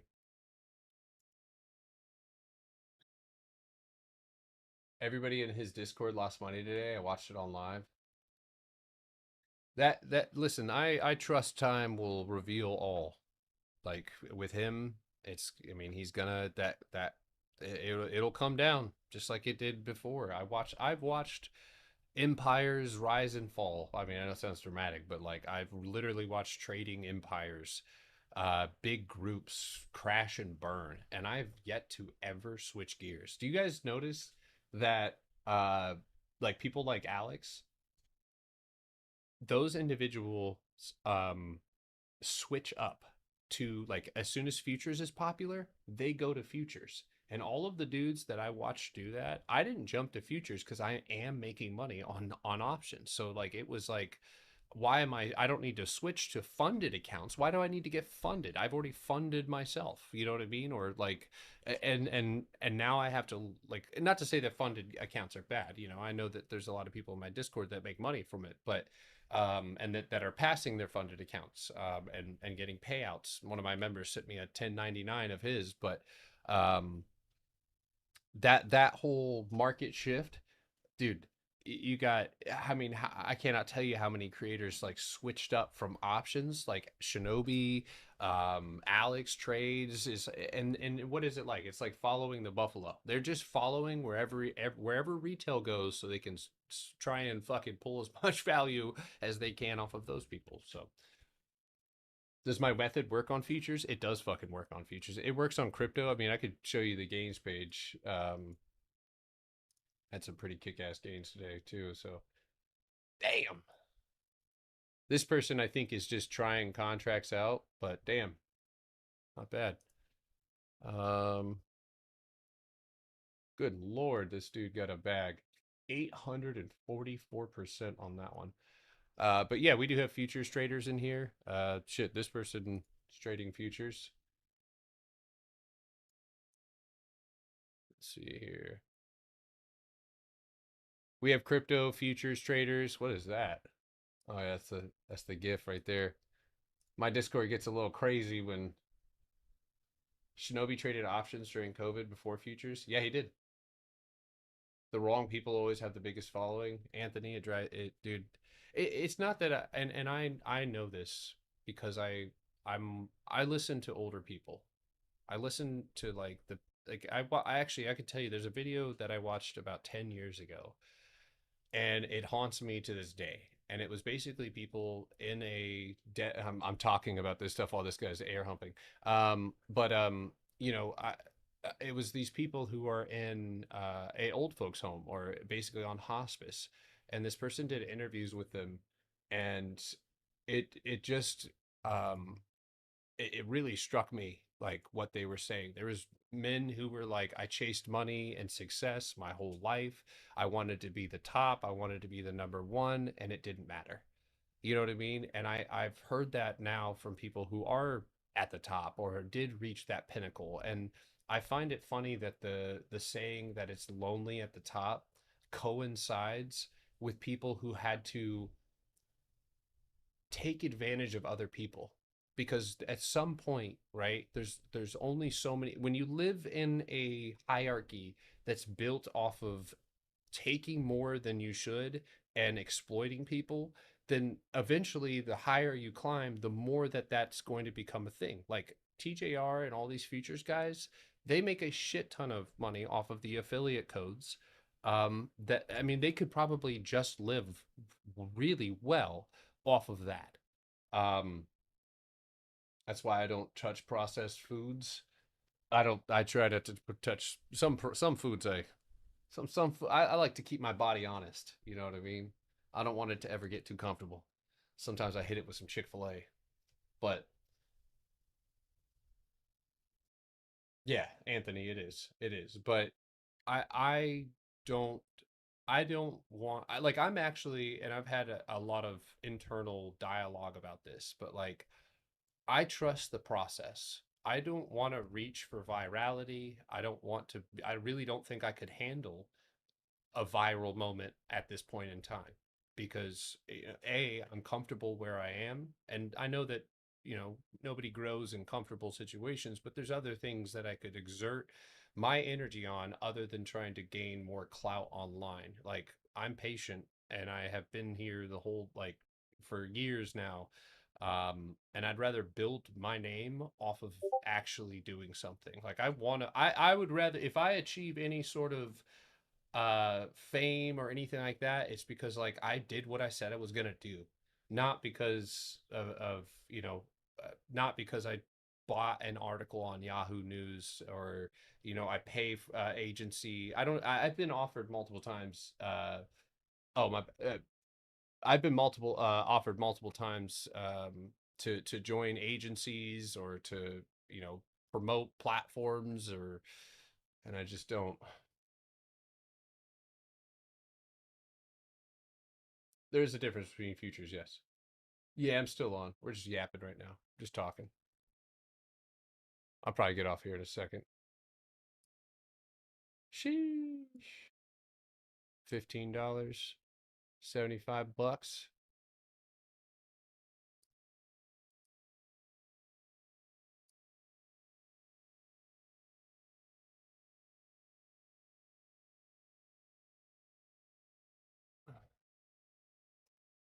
Do I teach futures trading? I don't. I teach a strategy that applies to all markets, that you can utilize in all markets. That's what I teach. I have one thing that I look for, and I exploit it, and I exploit it, and I exploit it over and over again on whatever setup presents itself to me that has the volume that I need. How can you learn my strat? YouTube or the workshop.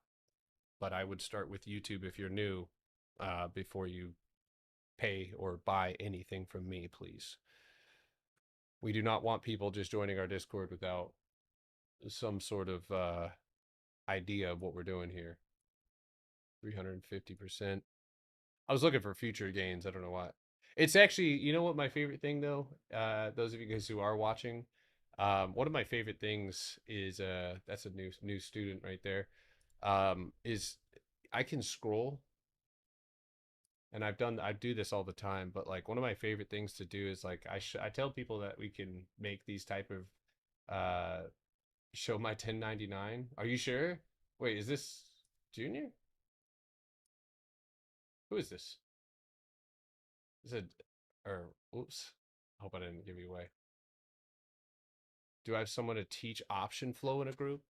It's just me and Manny. And primarily what I do is if because a lot of the times, and you know, again, I nothing against anybody else, but like a lot of the times, when I want, or when people need to or incorporate that, is after they learn this strategy, because I that's what the Discord is primarily for, is to not only show like how to trade it, but what it is, what we're looking for, and help people master that.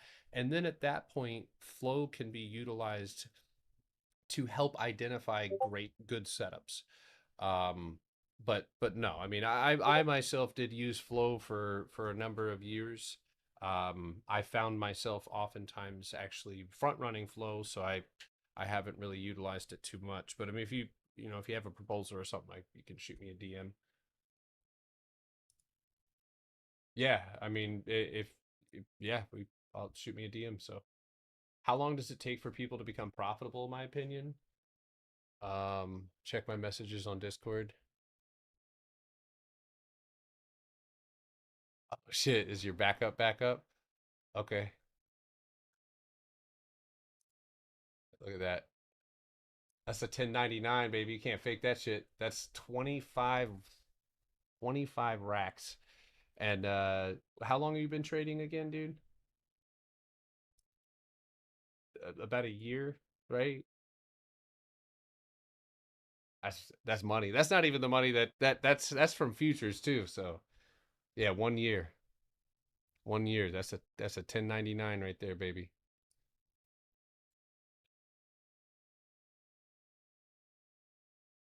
Yeah, it's fire.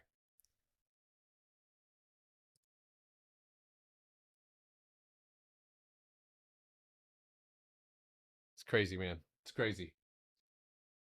I do have a YouTube channel. I'm also teaching the workshop this Sunday through basically next Friday, which is a start to finish, basically teaching my strategy, start to finish. So, yeah. Let's see here. If you don't want to pay me anything, which again, I respect that greatly, you can go to the educational playlist. Don't look at my face. I had something. I love that. Hold on 1 second. I'm pulling it up. Ah, jump scare. Let's see if I can make that face. I don't know. Every time I pause it, it looks even worse. Are the 100%ers during the day or overnight? Both. Both. Let's see here.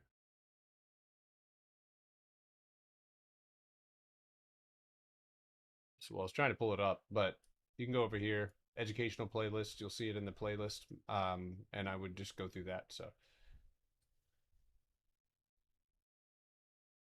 do you still stand by the statement you made about Rusty that he is a turned scammer? Why? Why do you ask? If I've changed my opinion on that, I would have made a video on it. But God, he screenshotted. How many haircuts have I gotten since that video? I have not cut my hair since the beginning of March of last year. So literally we're coming up on a year of hair growth, you know. Wow. I thought he was legit. No. Rusty Rod was listen, I believe that how you operate reveals your character. Rusty joined my group a couple of months in. He saw a little bit of success. He started picking up some speed. And then he messaged me and he told me, he was like, he's like, I have a lot of capital. That's literally what he told me. He's like, I have a lot of capital. I used to do this show with cars and shit like that. And so, like, how would I go about this? He ignored everything that I told him to do. And started basically like he would take a $10,000 position and he'd make like $500-600. Now that's not a problem, right? That's your own risk. That's what you decide to do. I can't, that doesn't make you a scammer. But here's where it bothers me, right? It bothers me because he was blowing smoke up my ass. He was like, dude, you're the GOAT, bro. Thank you so much for everything that you do. Like you're helping me change my life. You're helping me build something for the future. And I don't like that if your intentions are obviously malice. He waited for me to go on vacation and then started messaging people in my Discord, right? Trying to charge them for mentorship, trying to charge them for monthly memberships in his new Discord that he just made. Because he was calling out scalps, right? And they were lightning fast, like real one little pop. And then he would get out and everybody else would be left burnt. That right there tells me everything I need to know about you as a person and as a man. If you wanted to go and start your own Discord, if you guys didn't notice, probably haven't seen, Put Brothers has his own Discord. And yeah, he was obviously at some point in mine. But he didn't interact. He didn't talk. He didn't go and try and grab other people. He learned my shit, left like I tell people to do, and then started sharing his information, then started charging for it. The dude you called out is down 70K this week. I feel like you really get in people's head. Yeah, I do. Hi, baby. I was wondering why you didn't say hello. I'm on live right now, so I can't have you come on camera. Not all the way. Oh, don't do it. Don't do it. Oh, you lost your tooth, though. Look at that tooth. Gross.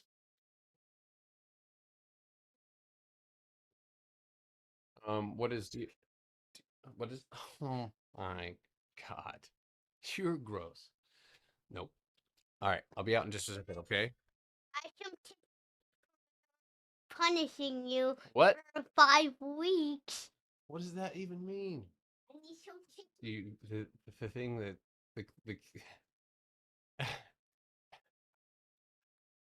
she is my twin, bro. Should be saying the wildest stuff.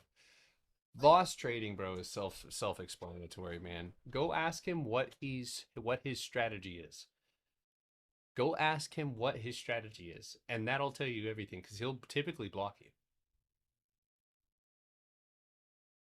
Yeah. Yeah, for sure. She hasn't given us a signal. I'll get one from her on Sunday. But all right, guys.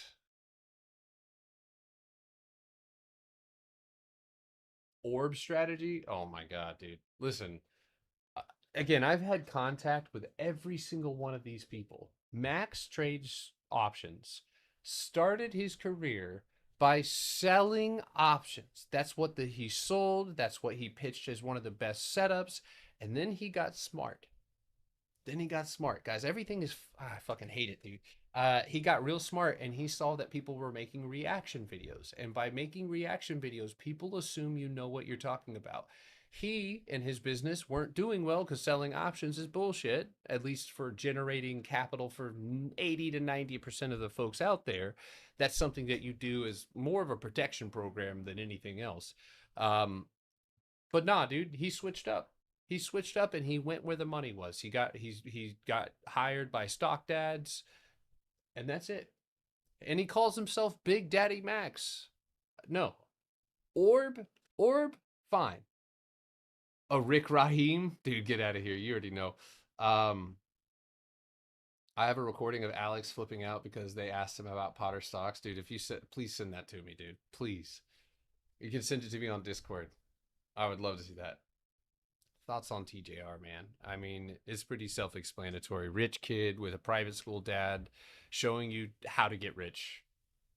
Lambos, Miami, the same blueprint as every other fucking dude.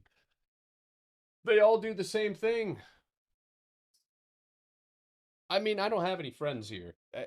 And you know, again, it's like I also don't promote other people's strategies because most of the strategies that I see online have already been posted. They're already, somebody's already posted or made videos or content on those strategies, and a lot of people have back tested them to show that the results are trash. Orb strategy, right? Orb strategy is okay, but is incomplete without something ahead of it. Like taking the break of pre-market highs and lows and then putting a percentage on how much that price should move is stupid. Did my desk just grow? Yeah, I have the Magnus Pro Secret Labs desk. That's that. If I flex anything, it'll be my setup. My setup altogether probably cost somewhere around $25,000 or $30,000, somewhere in there. That's the one thing I wanted to spend money on was my desk, or not my desk, but like my whole setup and general microphone, everything, and a $2,000 chair. My shit is a mess right now. I don't know how well I can show you this. Hold on, let me see. Come here. Let's see what I can do here. I've never had anybody up in my face like this. All right, hold on. Yeah, forgive me for the mess, but so this is my PC. I count this as my setup. This is a calendar that my assistant has access to, and she puts all of my things that I need to put on there.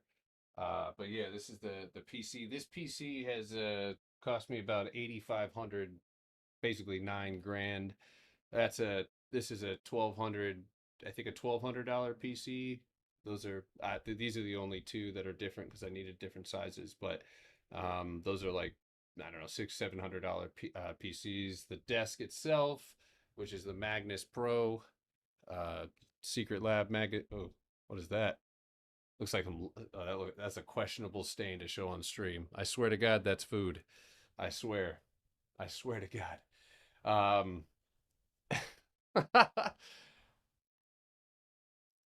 Yeah, the whole set. I'm trying to capture the whole thing, but it's cropped. So that's what the setup looks like. Microphone, got a sneaky little PS5 right here. And then he said protein. And then the background, I got my balls. Gotta have your balls.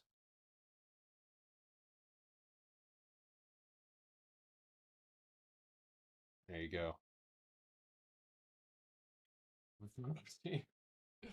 Brody got the yard. No, did I leave the yard on there? No! I left the cart on there. No. Not the cart. Damn. Got me.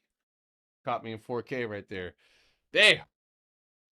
Can I play guitar? Is it for display? I can play guitar, yes. I don't know how to make the sound go into the I play drums and I'm teaching myself saxophone right now. I've got a saxophone in there.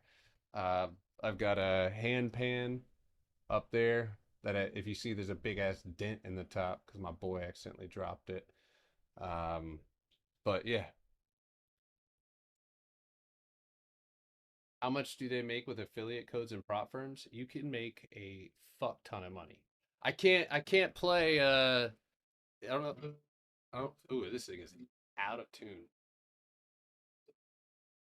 Yeah, it doesn't I don't know how to set the microphone to that.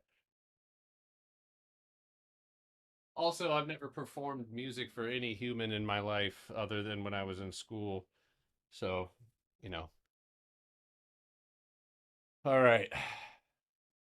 Yeah, you can make a lot of money.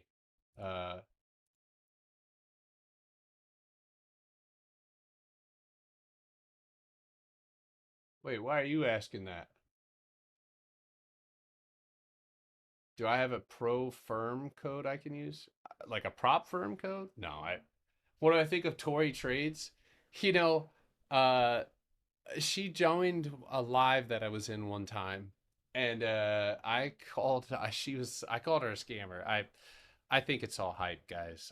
I'm sorry. I know that I she uses arbitrary trend lines without any sort of points of contact, and when you draw, and again, I think that women trading honestly have an edge, right? So, and I don't mean to go after like the one lady trader that's out there, but I can draw a trend line, and one of the things that trend lines do is can cause confirmation bias because you're not drawing with anything mathematical. So you might draw a trend line down here, right? But you're not seeing what's really around you or what the higher time frame trend may be. And not only that, but trend is not one-sided, right? Like there's no, okay, we broke trend and now we're going to fall. It reminds me of DNUT. And I had a lot of people tell me, and I drew this. If you go look back at some of my old YouTube videos, because I saw somebody do analysis on this, and they drew, and again, it's going to be more accurate because I'm actually using a line, but they drew this, right? And that, right, would be what most people call trend line bounces are good, but trend line and horizontal floors are actually better, right? Because if I draw my floor or if I find candle closes, then I can actually, it's not only the trend line, right? So like look at this, you bounce off the trend line, but it's actually 5 or 6 days of consolidation before price actually moves. So you have to obviously be strategic with that. But with that being said, right, this pattern says that if you break the trend line, you're going to fall. And it's a break in trend. Well, what the fuck just happened here? Right? We immediately reversed. One, because, and my strategy says that if you fall too fast and then you hit support or you find support and then when that bounce occurs, right? This is how we know when reversals are coming.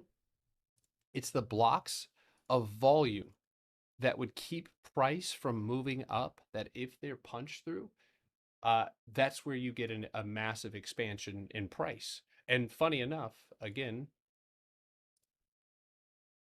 it goes up and it tries to grab hold of the floor. Actually, not, hold on one second. So you see those wicks right there?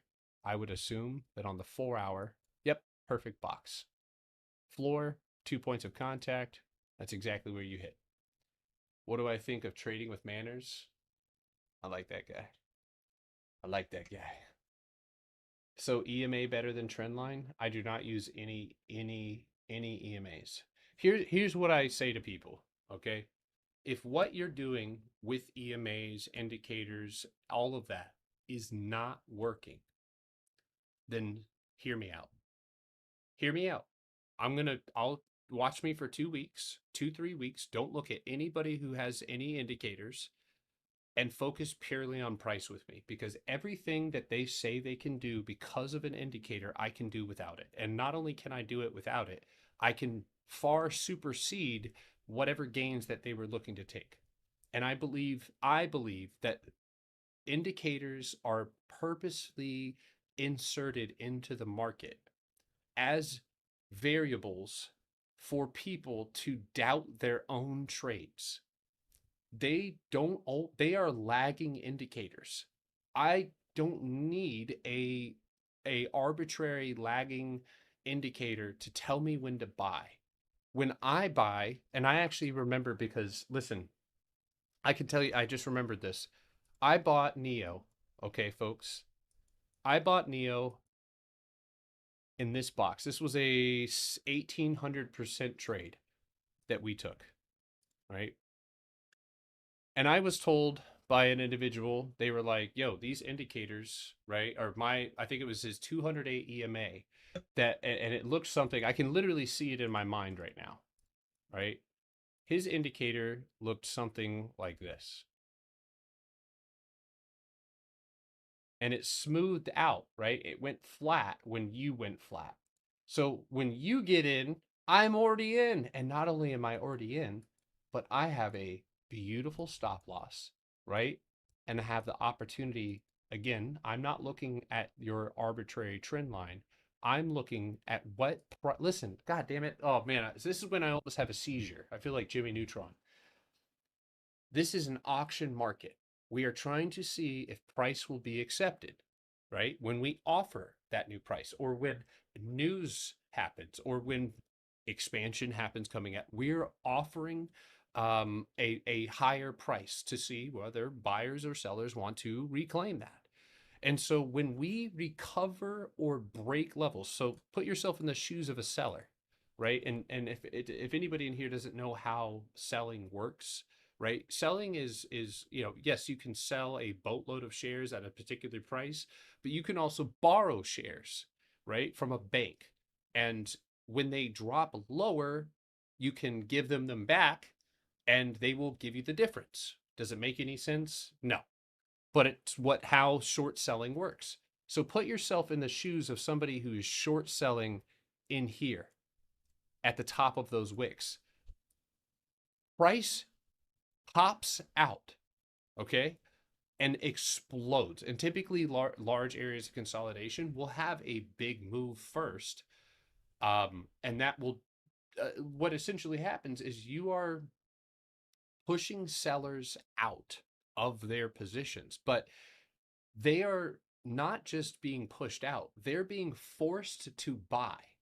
And so oftentimes a big push like this, and again, my strategy says that when we find an area of consolidation with 3 points or more, or 2 or more points of contact off of both sides, that the volume lies at the middle or at the 50% mark. So if that pop pushes through that box, you're going to see not only, we entered this trade, I believe off the floor. We bought this one off of the floor for the third bounce. And then we did have an opportunity intraday to actually add to this trade. But what happens is when you break the 50% mark of any box, you're pushing all of that volume. So imagine, right? You have sellers pushing down here and buyers pushing up here. Where do you think the battleground is? Where do you think the pressure is being applied? At the 50% mark, because buyers and sellers are squishing, right? It's where price exchanges hands. And so by pushing through the 50% mark, you're able to distribute the selling volume that lies at the 50% mark of this box, and you can look for continuation. So, yeah. What about Footprint or Bookmap? Would either of those help, but only for scalping? So one of my good friends who trades with me, he uses TPO, Footprint, and everything that he did, and we had a long conversation about this, led us to the realization that we were doing the same thing.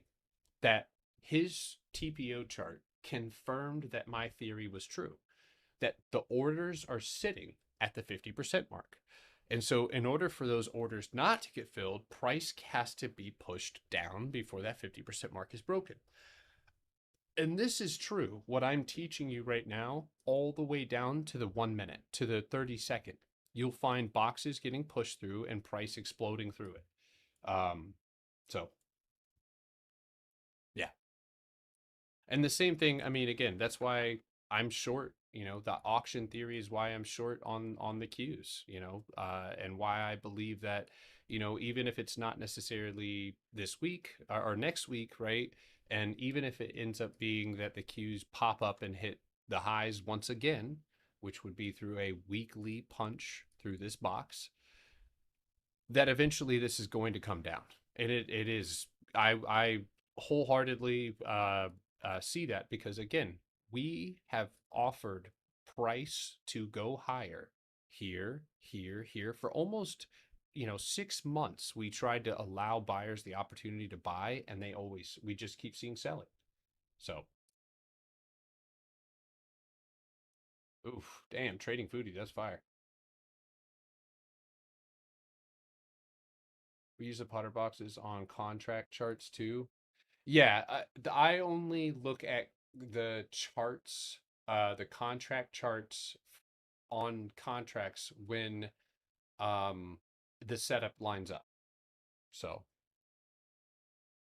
oh, that was your strategy literally works everywhere. I've had people trading weird ass commodities like corn and other things, and they'll tell me the strategy worked for them too, oil, all of it. I mean, again, I wonder sometimes, because I had a long period of unconfident, like I felt like I was being egotistical when I said I developed something new, because the strategy, again, the market has existed for hundreds of years without me. And so like, who the fuck am I to come and say that I have created something new? But the majority, 99% of the people who trade in the stock market use the daily time frame. They do not look at it extended hours, and it makes me wonder, right? If when we enter the stock market, we immediately look to those who we believe already know, but only because I thrusted myself into an area where I had nobody to lean on.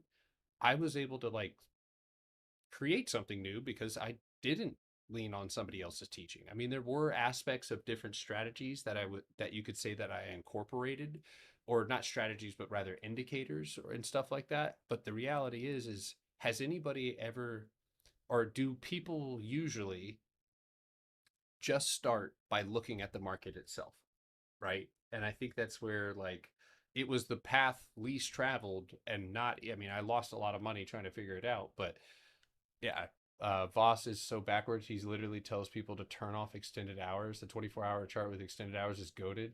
It is literally, so like, I'll show you an example for anybody in here who is new. Let me show you an example of what that looks like, right? Because again, it's easy to just say that this thing happens. But when you look at this, okay, so everybody on here, pay attention. If you're trying to learn the strategy, especially, but you know, if you're questioning me or extended hours, I want you to take a look at this box, right? The box overhead or underneath us has a clear floor where there's a wick, a body, a wick, right? Confirms the floor of 1750, which is also a psychological number. The 50% mark, right? We don't really need points of contact there, but the top, right, also confirms that $18 or $19 level is where price is being rejected and held. Simple, right? The floor here is a little more arbitrary, but we do have clean points of contact off of the top, and price clearly bounces at the 50% mark. Cool. I take that away, right? And now I'm left with this trash. That's your market. That's your market, right? That's the market that everybody is fed. So no wonder people fucking struggle. And that's about it. That's actually relatively clear, right? Because you go look at SPY and you go look at the Qs, and you know, while SPY has an ugly setup regardless, right? There's little to nothing. What am I seeing here? You know what I mean? Like what is this?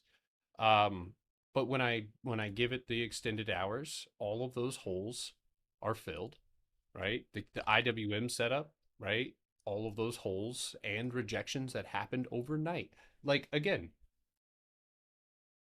a lot of people who are on this app will tell you that smart money buys in after hours, right? Or they buy when retail is not there. And those orders are set or ready to be filled sometimes at particular price marks, which is why Orb can be so efficient. But with the PBS strategy and knowing where that price might go, it's best to utilize Orb when structure has broken. So how do you turn on extended hours? You go down to the right-hand corner of your screen, and then session, and then you'll go to extended hours. If you don't pay for the ARCA data and stuff like that, you have to have there's a YouTube video I have on this. So, oh my God, I saw that. It's just me.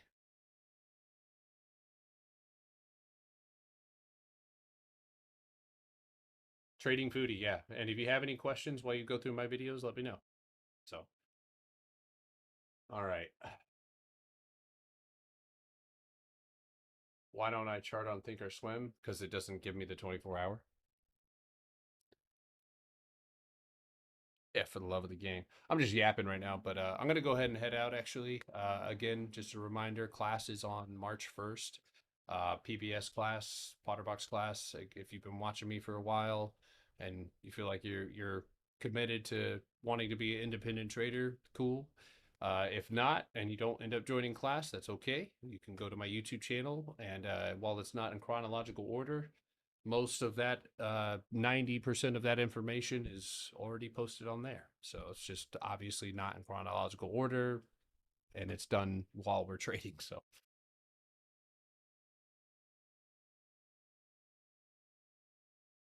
Jade Britt, yeah, awesome. I look forward to it. How can you sign up? It's on my website. It's on my website. This is the guy. He's him. Can I repeat? What when you said you were taking the educational off? I'm redoing the videos. But not now. Once the class is over, because after I get done with the workshop, I'm going to take a break. I take a vacation, probably a little mini vacation. And then yeah, I'll be posting some new videos. So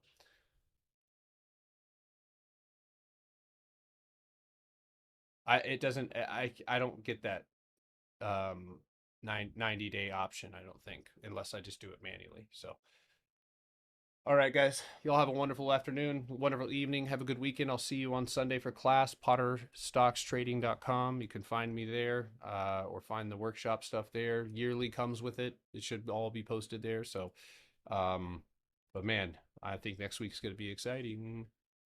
All right, guys. Potter triangle strategy. That's what's up. Do it. Got me locked the fuck in. Lock in, man. I'll see you guys on, see you guys next week. All right, let's go. Peace.